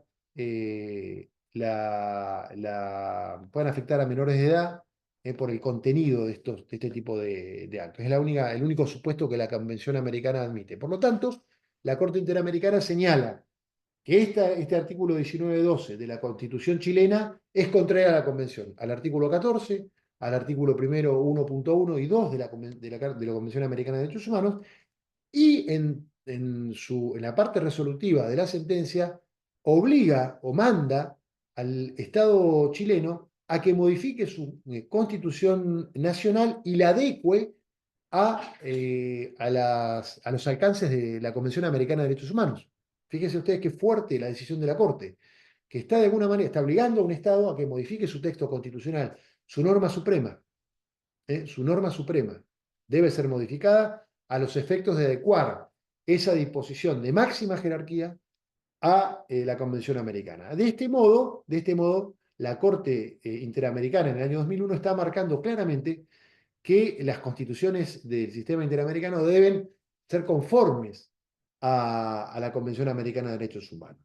Y esto en el ordenamiento jurídico argentino no es posible porque nosotros tenemos una serie de artículos que están en la primera parte de la Constitución argentina que por disposición de la ley que declaró la necesidad de reforma en el año 1994, la ley 24.309, no podía alterarse de modo alguno. Solo se facultó a la Convención a darle a los tratados internacionales jerarquía superior a la ley, porque se consideraba ya antes de la reforma, a partir de 1992, que los tratados o los instrumentos internacionales de cualquier tipo, no solo derechos humanos, eran actos federales complejos y debían tener en el ordenamiento jurídico argentino un rango superior a la ley, pero nada decía respecto a la relación con la Constitución. Aquí rige, sí, el artículo 27 de la Constitución argentina que dice lo siguiente, básicamente. El gobierno federal está obligado a afianzar sus relaciones de paz y comercio con las potencias extranjeras por medio de tratados que estén en conformidad con los principios de derecho público establecidos en la Constitución. De modo tal que aquí vemos claramente que todo tratado que celebre Argentina, que todo instrumento internacional que celebre Argentina, ya sea de derechos humanos, al cual se le puede conferir jerarquía constitucional, como los instrumentos ordinarios, tienen que adecuarse a los principios de derecho público establecidos en la Constitución. No puede haber tratados contrarios a la Constitución. De modo tal que en el ordenamiento jurídico argentino la norma suprema y la que detenta la primacía normativa sigue siendo la Constitución Nacional. Ahora, ¿qué hacemos? ¿Qué hacemos cuando, como en el caso argentino, la Corte Interamericana de Derechos Humanos dicta una sentencia y obliga al Estado argentino a modificar su constitución o a violar una norma constitucional y ese conflicto normativo es insalvable? No puedo, como les dije antes, armonizar la norma convencional con la norma constitucional y llegar como juez a una decisión que no excluya ningún derecho en perjuicio o en beneficio de otro. Armonizo la norma convencional con la constitucional y adopto una decisión que de modo alguno afecte la existencia o la vigencia de ambos derechos. Pero en el conflicto normativo insalvable, tengo que sí o sí aplicar o la norma convencional o la norma constitucional. ¿Cuál de ellas aplico? Y bueno, la Corte ha tenido un periodo desde el precedente Cantos, que es la primera condena que recibe Argentina en el año 2003 hasta el año 2017, en que dicta el precedente Ministerio de Relaciones Exteriores, o conocido como Fontevecchia versus Argentina, dicta una sentencia. Tuvimos un periodo donde hubo un acatamiento de la Corte Suprema Argentina a las disposiciones o a las sentencias que dictaba la Corte Interamericana, a su jurisprudencia, a sus opiniones consultivas, incluso en algunos casos hasta las normas o las disposiciones que dictaba, perdón, las disposiciones que dictaba la Comisión Interamericana. Después hubo ahí en realidad que eran normas orientativas que debían ser tenidas en cuenta, pero bueno, en ese periodo de Cantos, 2003 a 2017, la Corte fue muy, muy condescendiente con todo aquello que significaba hermenéutica de la Corte Interamericana respecto de la Convención, respecto de cómo iba a regir en el ordenamiento jurídico argentino, incluso en un caso, en el caso Expósito o Bulacio, conocido como Bulacio en la Corte Interamericana, Argentina dejó sin efecto una sentencia que había, la propia Corte dejó sin efecto una sentencia que había pasado en autoridad de cosa juzgada, que había sido resuelta por la Corte, llegó la sentencia de la Corte Interamericana y dejó sin efecto. Y hay votos de algunos jueces, de dos jueces concretamente, que dicen que no importa la violación del derecho de defensa, del principio de inocencia, bueno, de algunos derechos que consagra el artículo 18 de la Constitución Nacional. De lo que se trata en este caso era que había que acatar, porque eso era obligatoria, la sentencia de la Corte Interamericana y vulnerar, en el caso del comisario Espósito, derechos de jerarquía constitucional. Eso en Argentina se hizo, como les dije, desde 2003, desde Cantos hasta el 2017. ¿Qué ocurrió en el año 2017?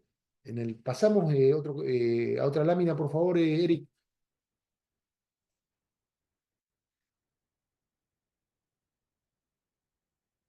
Bueno, acá tenemos Última Tentación de Cristo. Ya vimos que en el caso chileno, la Corte Interamericana, como les dije, dictó una sentencia interpretando que una disposición constitucional contenida en la Constitución de Chile, en este caso el artículo 19, inciso 12, violaba el artículo 14 de la Convención Americana que consagra el derecho a la libertad de expresión. Y le ordenó a Chile modificar su constitución. ¿Y Chile qué hizo? Modificó su constitución para adecuar su texto de máxima jerarquía a los estándares que estaba fijando la Corte Interamericana a través de esta sentencia que se ve conocida como la última tentación de Cristo. Pasamos a la próxima, a ver, la próxima que tenemos.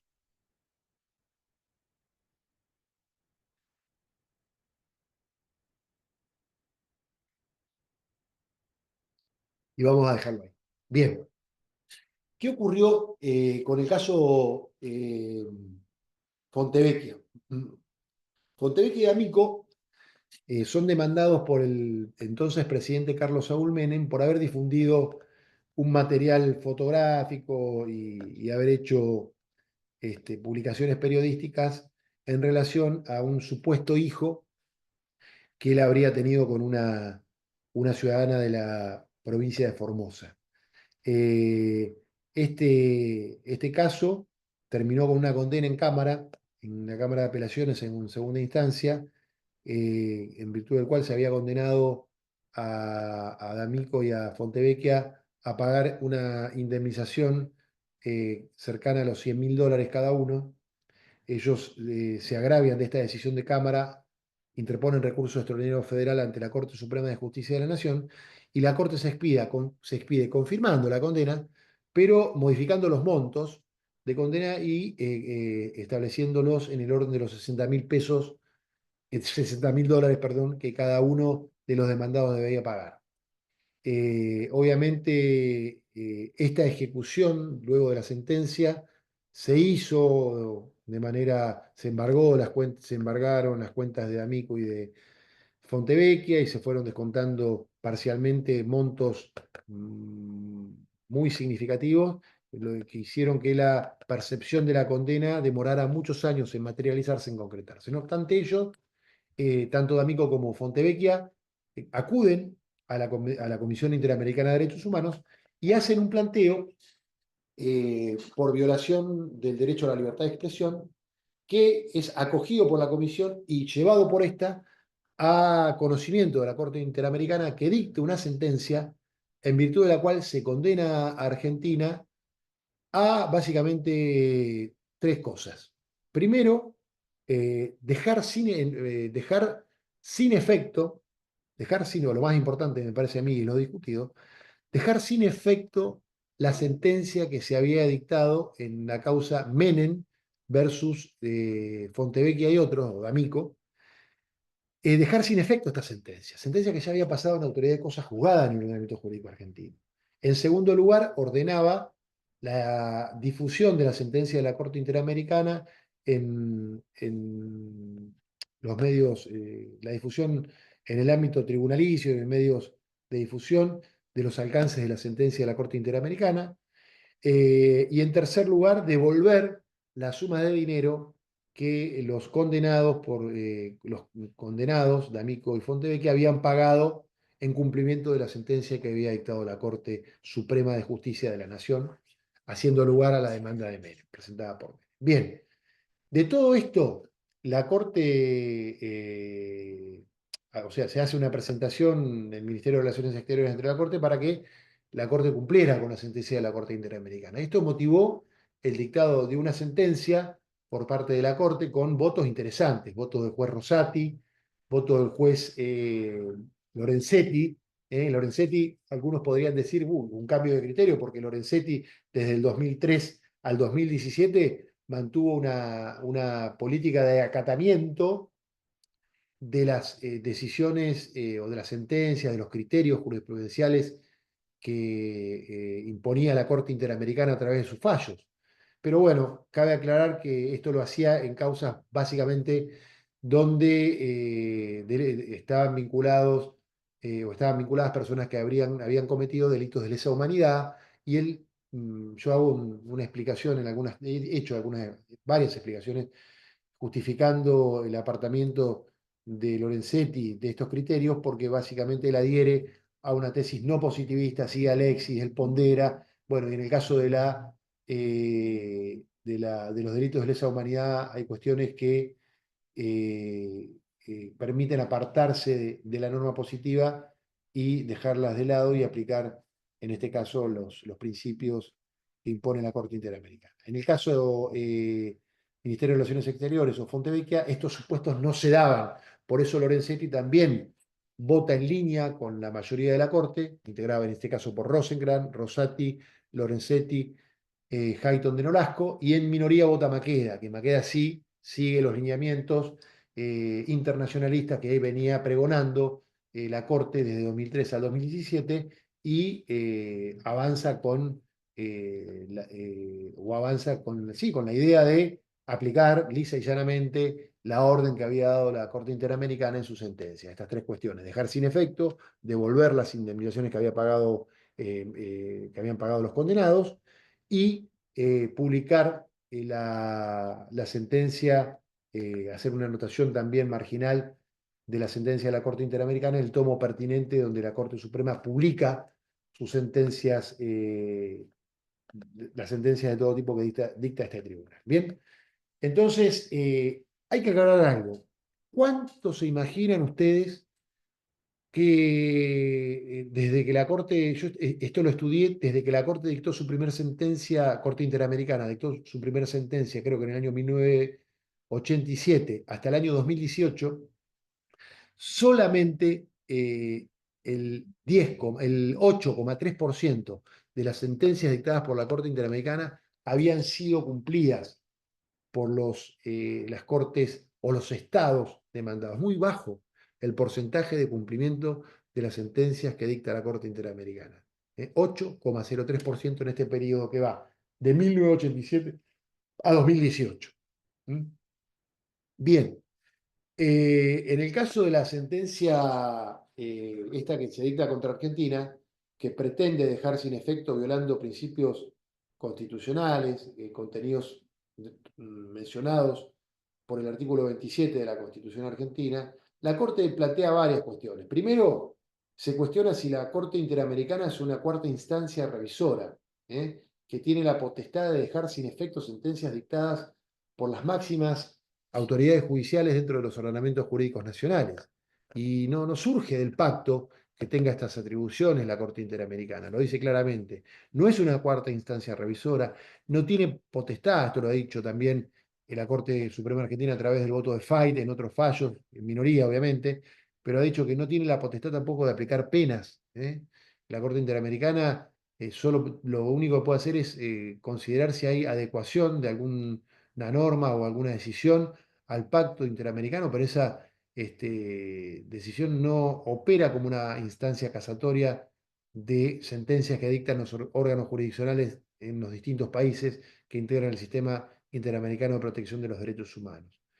No es cuarta instancia revisora, no tiene imperium. El origen de sus jueces, o sea, la designación de sus jueces, son jueces que no tienen responsabilidad por las sentencias que emiten. Bueno, hay toda una valoración que hace la Corte, que ha hecho la doctrina, y que la Corte ha hecho algunas de estas cuestiones, básicamente esta, que no es una cuarta instancia revisora, que la calidad de intérprete final, esto es muy importante, la calidad de intérprete final de la Constitución y de todas las normas que integran el ordenamiento jurídico argentino, incluidas las convenciones, el derecho convencional, el derecho internacional de los derechos humanos, que tiene jerarquía constitucional, es una potestad de la Corte Suprema Argentina, porque así lo dispone la Constitución en su artículo 116 y 117. Y esta condición de ser la máxima instancia de hermenéutica dentro del ordenamiento jurídico argentino es una cláusula de derecho público a la que hace referencia el artículo 27 de la Constitución argentina. Que la Corte sea el último órgano de interpretación, el último órgano de hermenéutica, dentro del ordenamiento jurídico, es parte del derecho público constitucional argentino y no puede ser dejado de lado por el poder constituyente, por el poder constituido cuando suscribe un tratado internacional de derechos humanos, incluso con jerarquía constitucional. Aquí, por eso yo incorporo o hablo en mi tesis, en mi investigación doctoral, que en Argentina, a partir de la reforma de 1994, se ha creado un sexto escenario de incorporación del derecho internacional al ámbito del ordenamiento jurídico local. Generalmente se conocen 5 escenarios. ¿Cuáles son los 5 escenarios? ¿Cómo se incorpora ese derecho convencional al ámbito del ordenamiento jurídico de un Estado? En 5 escenarios posibles. Uno es que se incorpore con jerarquía supranacional, que ese instrumento, que ese derecho convencional sea superior a la propia Constitución. Que se incorpore con jerarquía constitucional, que tenga la misma validez que el derecho constitucional, la norma convencional con la misma validez. Segundo escenario. Primero, supraconstitucionalidad. Segundo escenario, constitucionalidad. Tercer escenario, infraconstitucionalidad, pero supralegalidad o de supralegalidad. Ese tratado, esa convención se incorpora, ese instrumento se incorpora al ordenamiento jurídico nacional con un rango superior a la ley, pero inferior a la Constitución. La cuarta posibilidad es que se incorpore, como era en Argentina hasta 1992 o hasta la reforma de 1994, que se incorpore con rango legal, como en Estados Unidos. Tiene jerarquía de ley el derecho internacional o el derecho convencional. Por lo tanto, en este escenario rige el famoso principio de norma posterior deroga al anterior. Tenemos que analizar si el tratado, cuando tengo que ver qué norma aplico, si la del tratado o la de la Constitución o la ley, en este caso, cuál es la que se ha dictado en última instancia. Si el tratado es posterior a la ley, la ha derogado, implícita o expresamente. Y viceversa, si la ley es posterior al tratado, también ha derogado a esta disposición por ser posterior al instrumento internacional que en esos escenarios tiene jerarquía legal. Y la otra posibilidad es que se incorpore con jerarquía infralegal, es decir, el derecho internacional vale menos que la ley en el ordenamiento jurídico. En mi tesis agrego, como les dije, un sexto escenario, que es de constitucionalidad deferente o moderada. Es decir, el derecho convencional se incorpora al ordenamiento jurídico con jerarquía constitucional, en tanto y en cuanto no exista un conflicto normativo insalvable. Cuando existe conflicto normativo insalvable entre la norma constitucional y el precepto convencional debe ceder, como ocurrió en Nejean versus Sofovich. Teníamos dos derechos en pugnas.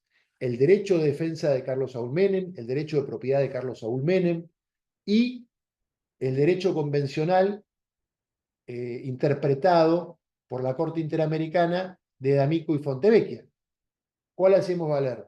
En ese caso concreto, cuando el conflicto normativo es insalvable, aún pensando en el principio pro homine, tengo dos víctimas. Menem, por un lado, y D'Amico y Fontevecchia. Es muy fácil aplicar pro homine cuando el demandado es el Estado, cuando ese conflicto es entre un ser humano y un Estado. Ahí no tengo duda que aplico el pro homine. Pero en este caso, el conflicto normativo insalvable era entre dos seres, o entre dos partes integradas por seres humanos, Carlos Saúl Menem y Fontevecchia y D'Amico. Y a mi criterio, apoyando lo decidido por la Corte, en ese caso debía aplicar el precepto constitucional y dejar de lado el precepto convencional. Bien, no sé si tenemos otra lámina más. Eric. Bueno, aquí les explico rápidamente en lo que denominé hoy, en realidad en mi tesis doctoral, aparte de plantear un sexto escenario de incorporación del derecho internacional al ámbito del derecho local de los distintos países que integran el sistema interamericano, para lo cual hay que ir a hacer la constitución de cada uno de los países para ver cómo se produce este fenómeno. En Argentina, bueno, agregué este sexto escenario de constitucionalidad deferente o moderada. Tenemos que ver cómo las constituciones ordenan la canasta de fuentes. Yo en el ordenamiento jurídico argentino, a partir de la reforma del 94, no puedo sostener más que en la cúspide de la pirámide de Kelsen está la Constitución. Hoy tenemos que admitir que hay normas convencionales que tienen jerarquía constitucional que están presentes ahí.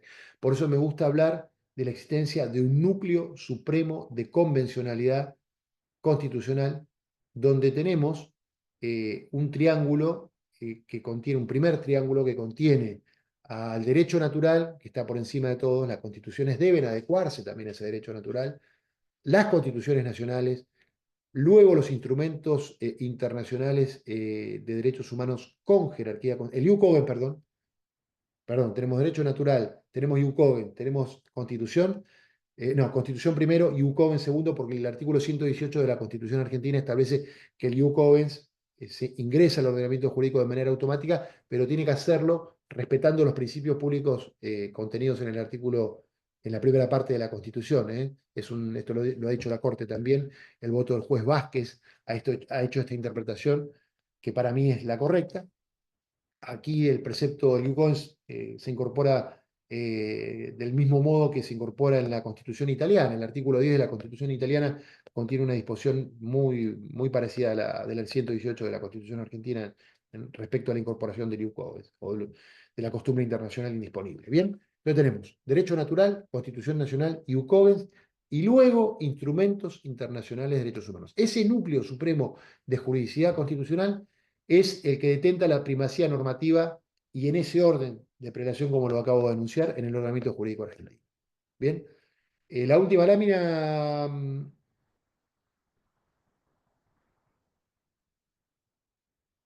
y por lo tanto aquí tenemos, si queremos analizar en el ordenamiento jurídico argentina o individualizar o estudiar la fórmula primaria de validez, vamos a recurrir a este núcleo supremo de juridicidad constitucional de que les hablé. El juez nacional siempre, en el caso de un conflicto normativo insalvable, como primer regla, la armonización de derechos. Armonizar derechos es lo primero y tiene que poner todo el esfuerzo hermenéutico posible el juez, aplicando las subreglas hermenéuticas de las que le hablé, incluso teniendo en cuenta las reglas que la Corte recomienda, la Corte Interamericana recomienda aplicar, el juez tiene que tratar de armonizar. Si no puede armonizar, si está en presencia de un conflicto normativo insalvable, y bueno, va a darle preeminencia o primacía normativa al precepto constitucional en desmedro del precepto convencional.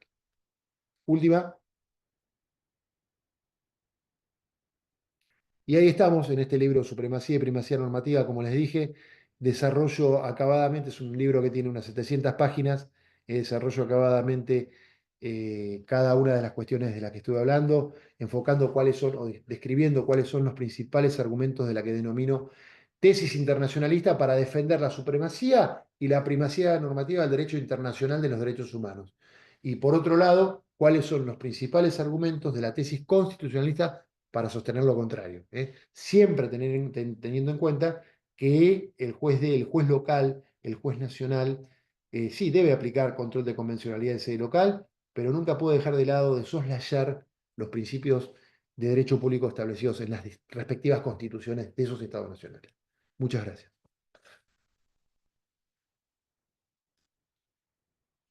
Acá tenemos unas preguntas, creo. Voy a abrir el micrófono, tía. Sí, ¿Qué tal, doctor? Un gusto saludarle. Muchísimas gracias encantado. por la invitación. Realmente hemos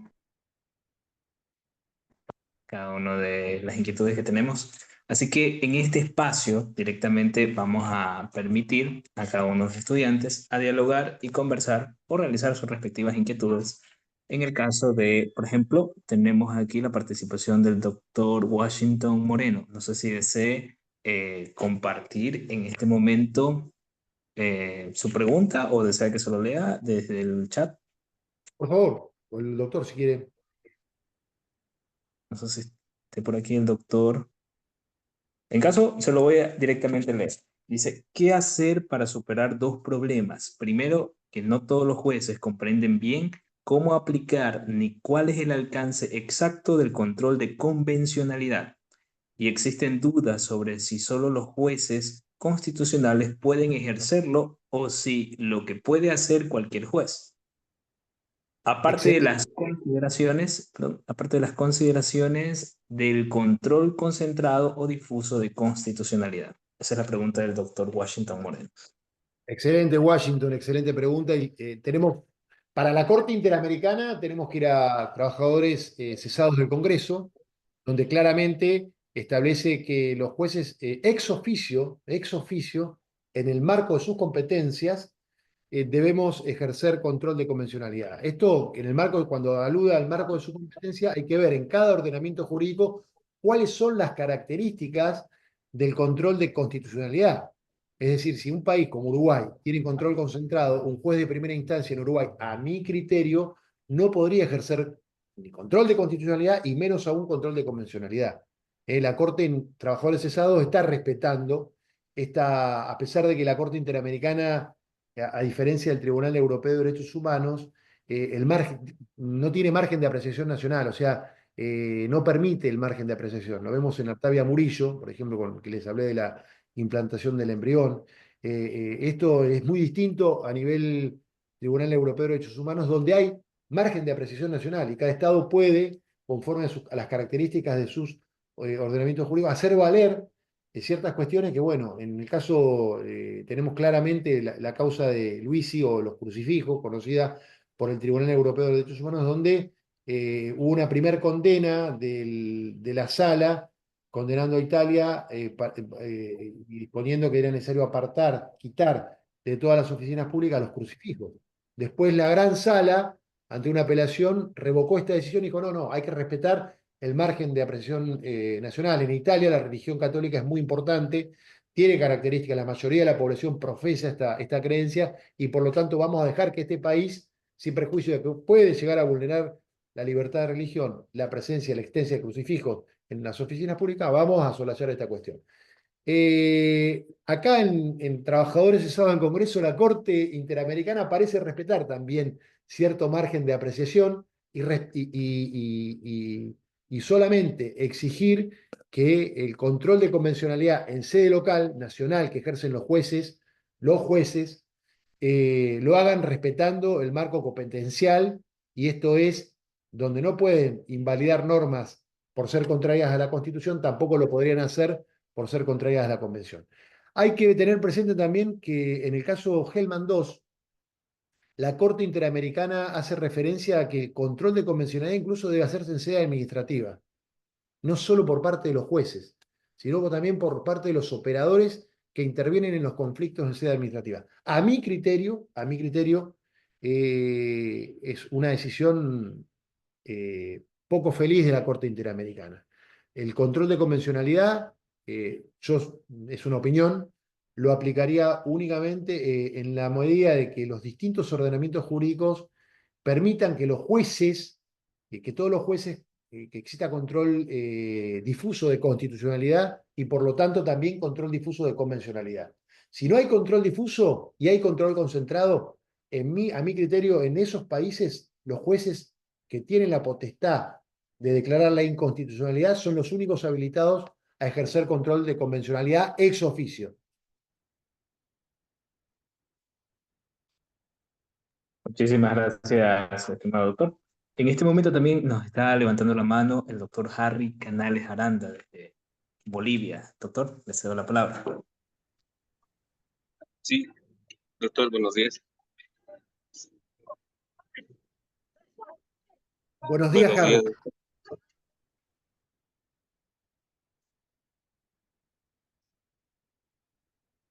Sí, le escuchamos.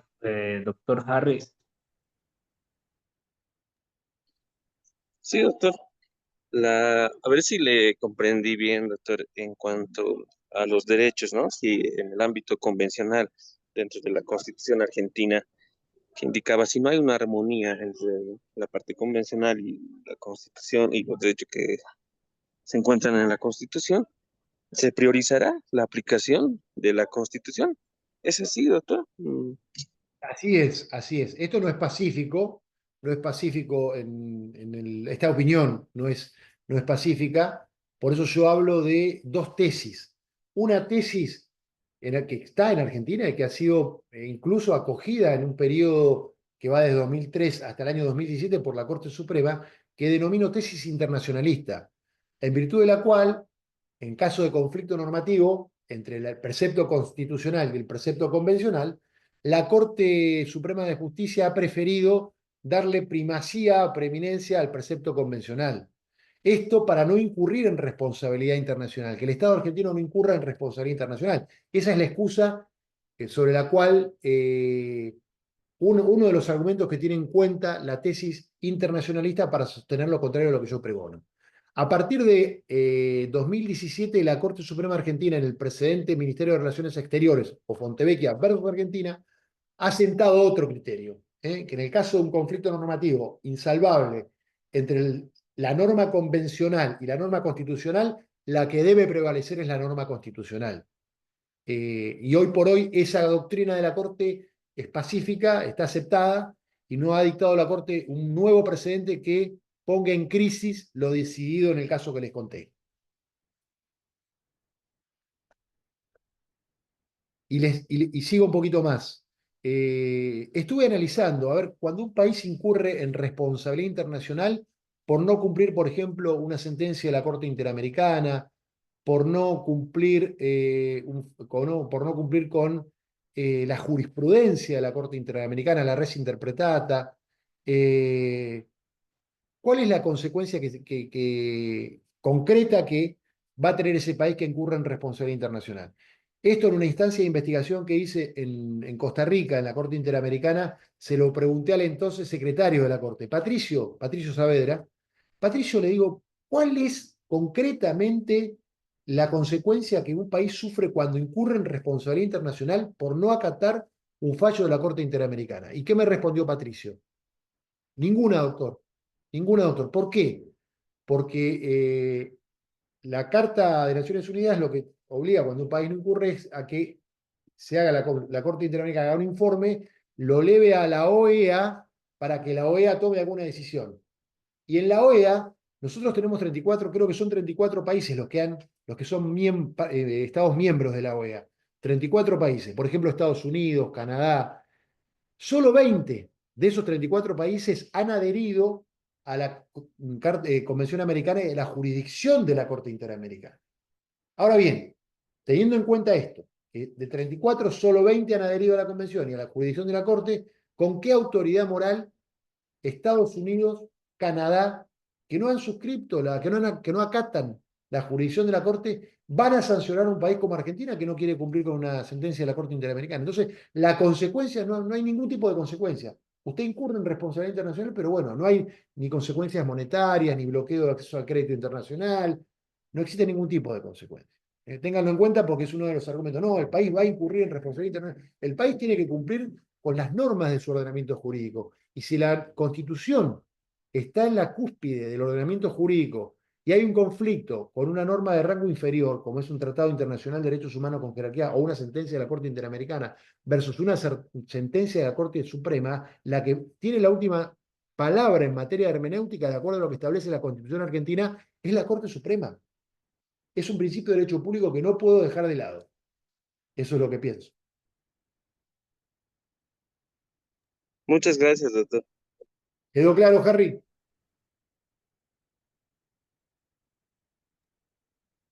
Sí, creo que todo ha quedado bastante claro. No sé si alguien más dentro de la sala tiene alguna inquietud. De igual manera, los mensajes nos están indicando sus felicitaciones, estimado doctor. Alguien más está levantando. Mireya Tonato. ¿Qué tal, doctora? Un gusto saludarle. Le cedo la palabra. Buenos días con todos y todas. Doctor Ernesto, muchas gracias. Buenos días. Yo tengo ahí una duda y tal vez, digamos, un poco, no sé si para generar debate, pero yo entiendo, por ejemplo, entendí toda su exposición y el tema de la primacía del sistema interno y la Constitución sobre todo, pero me entra la duda en sentido de, ¿llega a chocar o llega a ser una contraposición con el principio de pacta sunt servanda, entendiendo que sí, claro, el Estado tiene que hacer, tiene que primar su derecho, pero también como que por voluntad propia se sometió a los instrumentos internacionales, ¿no? Entonces, digo, no sé qué tanta contradicción o hasta que, o sea, si es que hay algún escenario en el que pueda llegar a incumplir con este principio internacional. Excelente pregunta. Es uno de los capítulos de mi libro, la famosa colisión entre lo que es el artículo. En realidad, mi tesis doctoral trata sobre eso.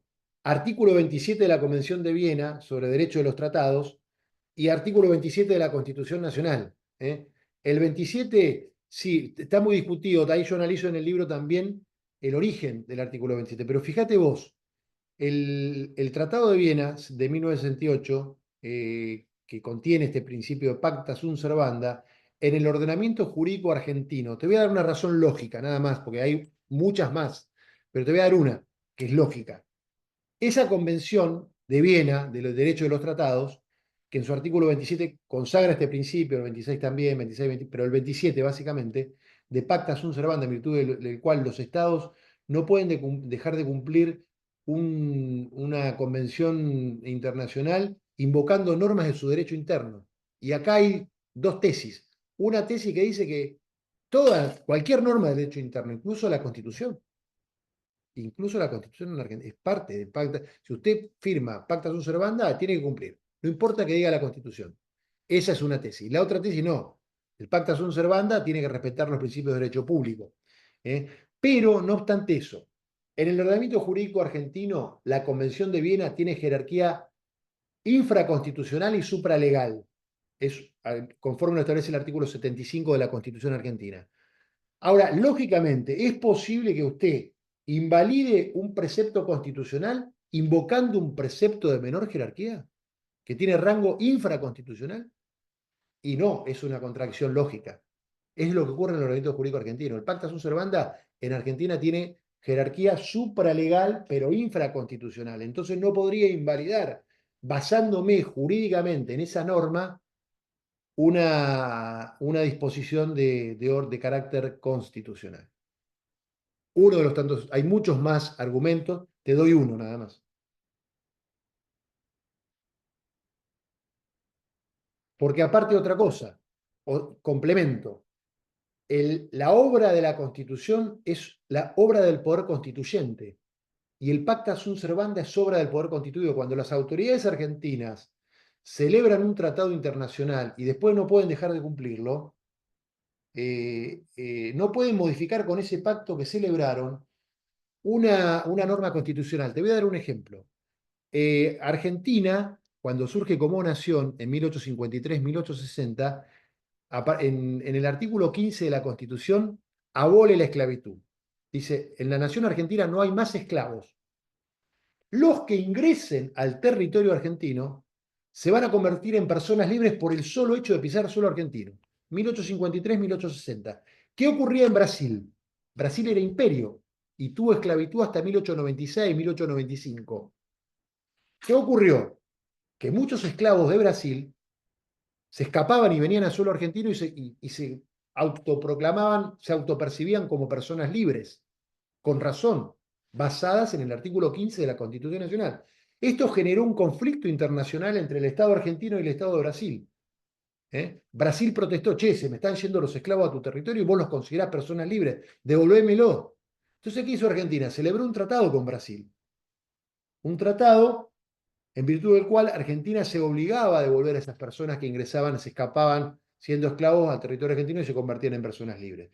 Eso generó un debate en el ordenamiento jurídico argentino. Por un lado, la posición de Mitre, que fue presidente en 1862 hasta 1868, sostenía que ese tratado era un tratado válido porque la Constitución debía estar por debajo del tratado.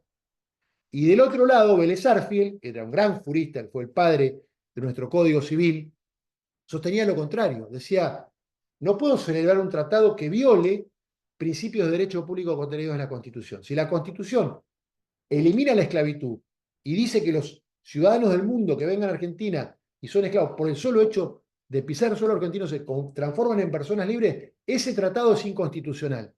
Y acá no va el pacta sunt servanda, ese tratado es lisa y llanamente nulo, de nulidad absoluta, por violar un principio de derecho público consagrado en la Constitución Nacional. Esto es, en Argentina no habrá más esclavos. No puede ser objeto de un tratado internacional el tráfico de personas. ¿Se entiende? El pacta sunt servanda, cuando firmo un instrumento internacional, es obra del poder constituido. No puedo violar la Constitución, no puedo violar la obra del poder constituyente. Segundo argumento, y tengo 10 más para darte. En el libro hablamos de eso. Gracias, gracias, Doc. Y ahí solo una última pregunta para darle paso al compañero. Sí, por favor. Eh, Entendido esto, entonces quisiera saber cómo en Argentina valoran o tienen ajá, digamos, cómo consideran el principio de progresividad de los derechos. Sí, sí, es uno de los principios hermenéuticos que yo planteé ahí también en mi programa. Este principio de progresividad, claro, se respeta y tiene jerarquía, en el caso argentino, la jerarquía que tiene la Convención Americana de Derechos Humanos. Es decir, tiene, y vos fíjate que el principio de progresividad contenido en el artículo 29 de la Convención Americana establece que esa progresividad se le va a exigir a los estados en la medida de la capacidad económica que tengan para sostener esos derechos que han consagrado. Si el Estado Nacional, que en algún momento por una coyuntura otorgó cierto derecho y después no lo puede financiar, no lo puede, bueno, hay una válvula de escape que otorga la propia convención.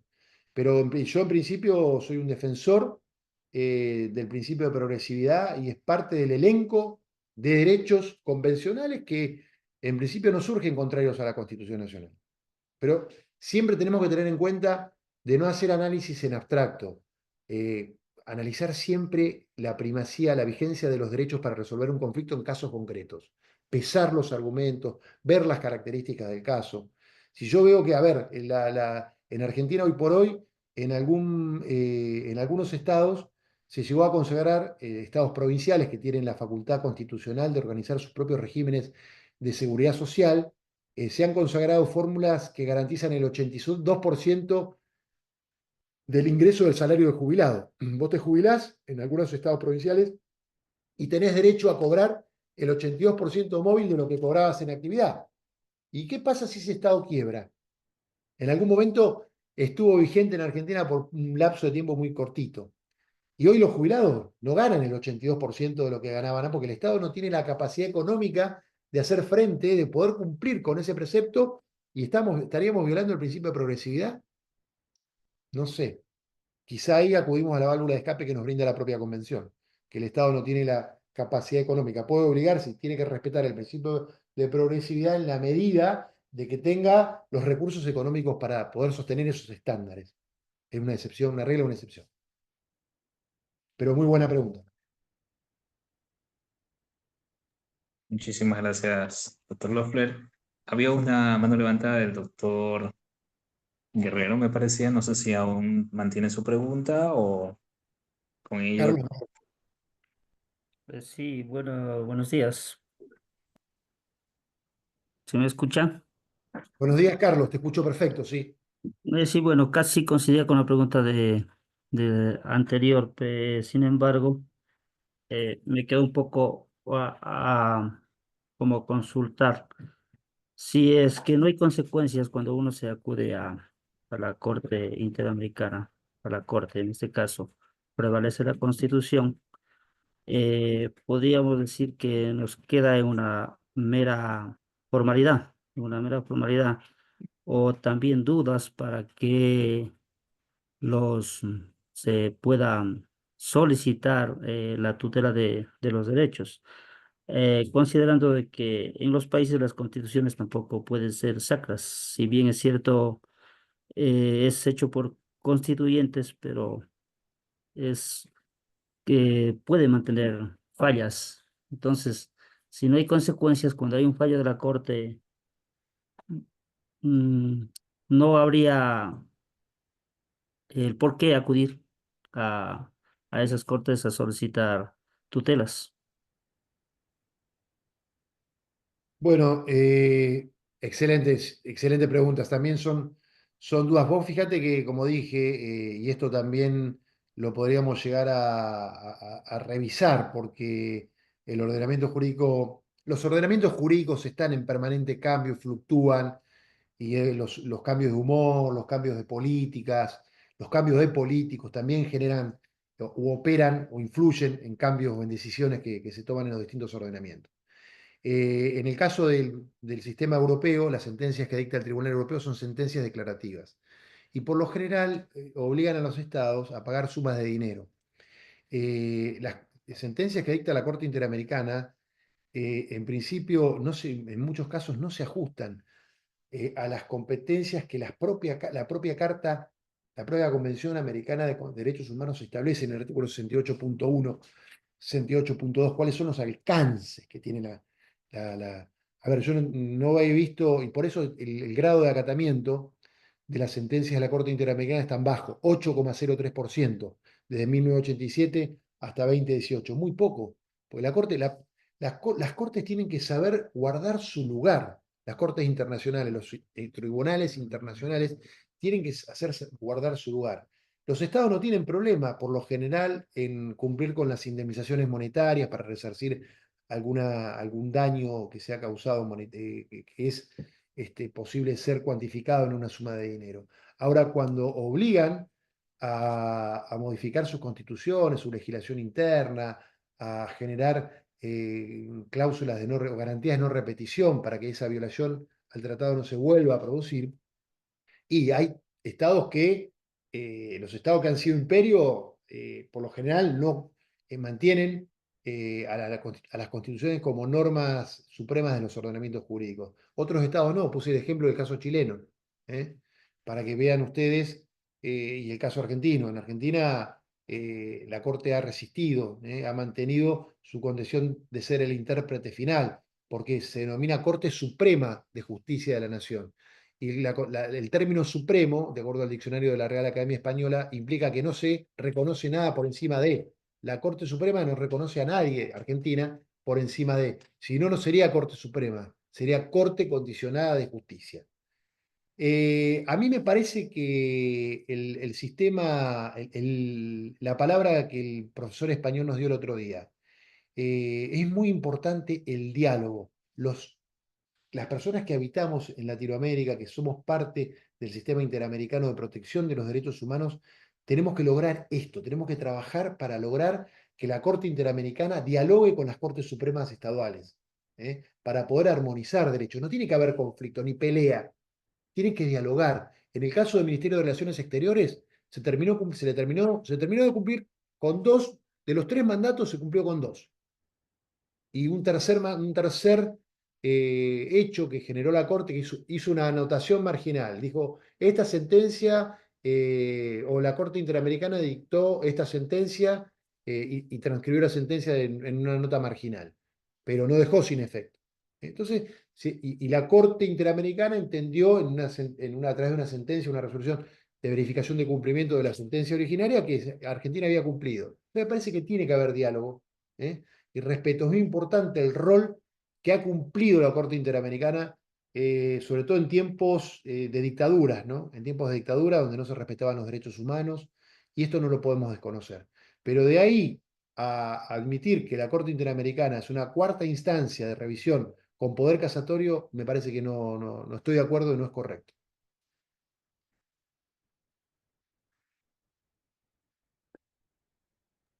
Muchísimas gracias, doctor. Creo que con esto, no sé si hay alguna otra inquietud. Hemos subsanado cada una de las inquietudes de nuestros participantes en este corte, el Diplomado en Justicia Constitucional y Constitucionalismo Latinoamericano. Doctor Loeffler, siempre es un placer saludarle, siempre es un gusto escuchar su participación. Sus clases son bastante explícitas, explicativas, y utilizan lo que son las herramientas prácticas para poderlas entender mucho mejor. De igual forma, agradezco a cada uno de ustedes que nos estuvieron acompañando esta mañana. Lastimosamente, la participación del doctor Yugdar no va a poder ser en esta continuación por ejes referentes a su salud. En este caso, nos solicita colocar su participación para el próximo sábado. Por favor, les pedimos su respectiva comprensión ante esta situación. Realmente son ítems que salen fuera de la mano de los docentes, entonces solicitamos participar con el doctor Yugdar el día sábado, dentro de 7 días. Con esto doy culminada la participación de esta semana formativa de este diplomado. Agradezco a cada uno de ustedes por habernos acompañado, por haber realizado sus respectivas inquietudes, participar con cada uno de los docentes, y les encomio a seguir revisando no solamente el material que ustedes están aquí, sino el material que se encuentra en la plataforma académica para su respectivo análisis y estudio. Muchísimas gracias a todos. Ha sido un placer contar con cada uno de su presencia. De igual manera, doctor Loeffler, un saludo desde acá, Ecuador, un saludo fraterno, de parte de quienes conformamos la Fundación ODR Ecuador y de parte del doctor Cristian Monandabra. Un gusto saludarles a todos. Muchísimas gracias. Que tengan una excelente tarde. Muchas gracias. Saludos a todos, profesor. Excelente jornada. Gracias, profesor Cristian. Nos vemos. pare la transmisión. Gracias.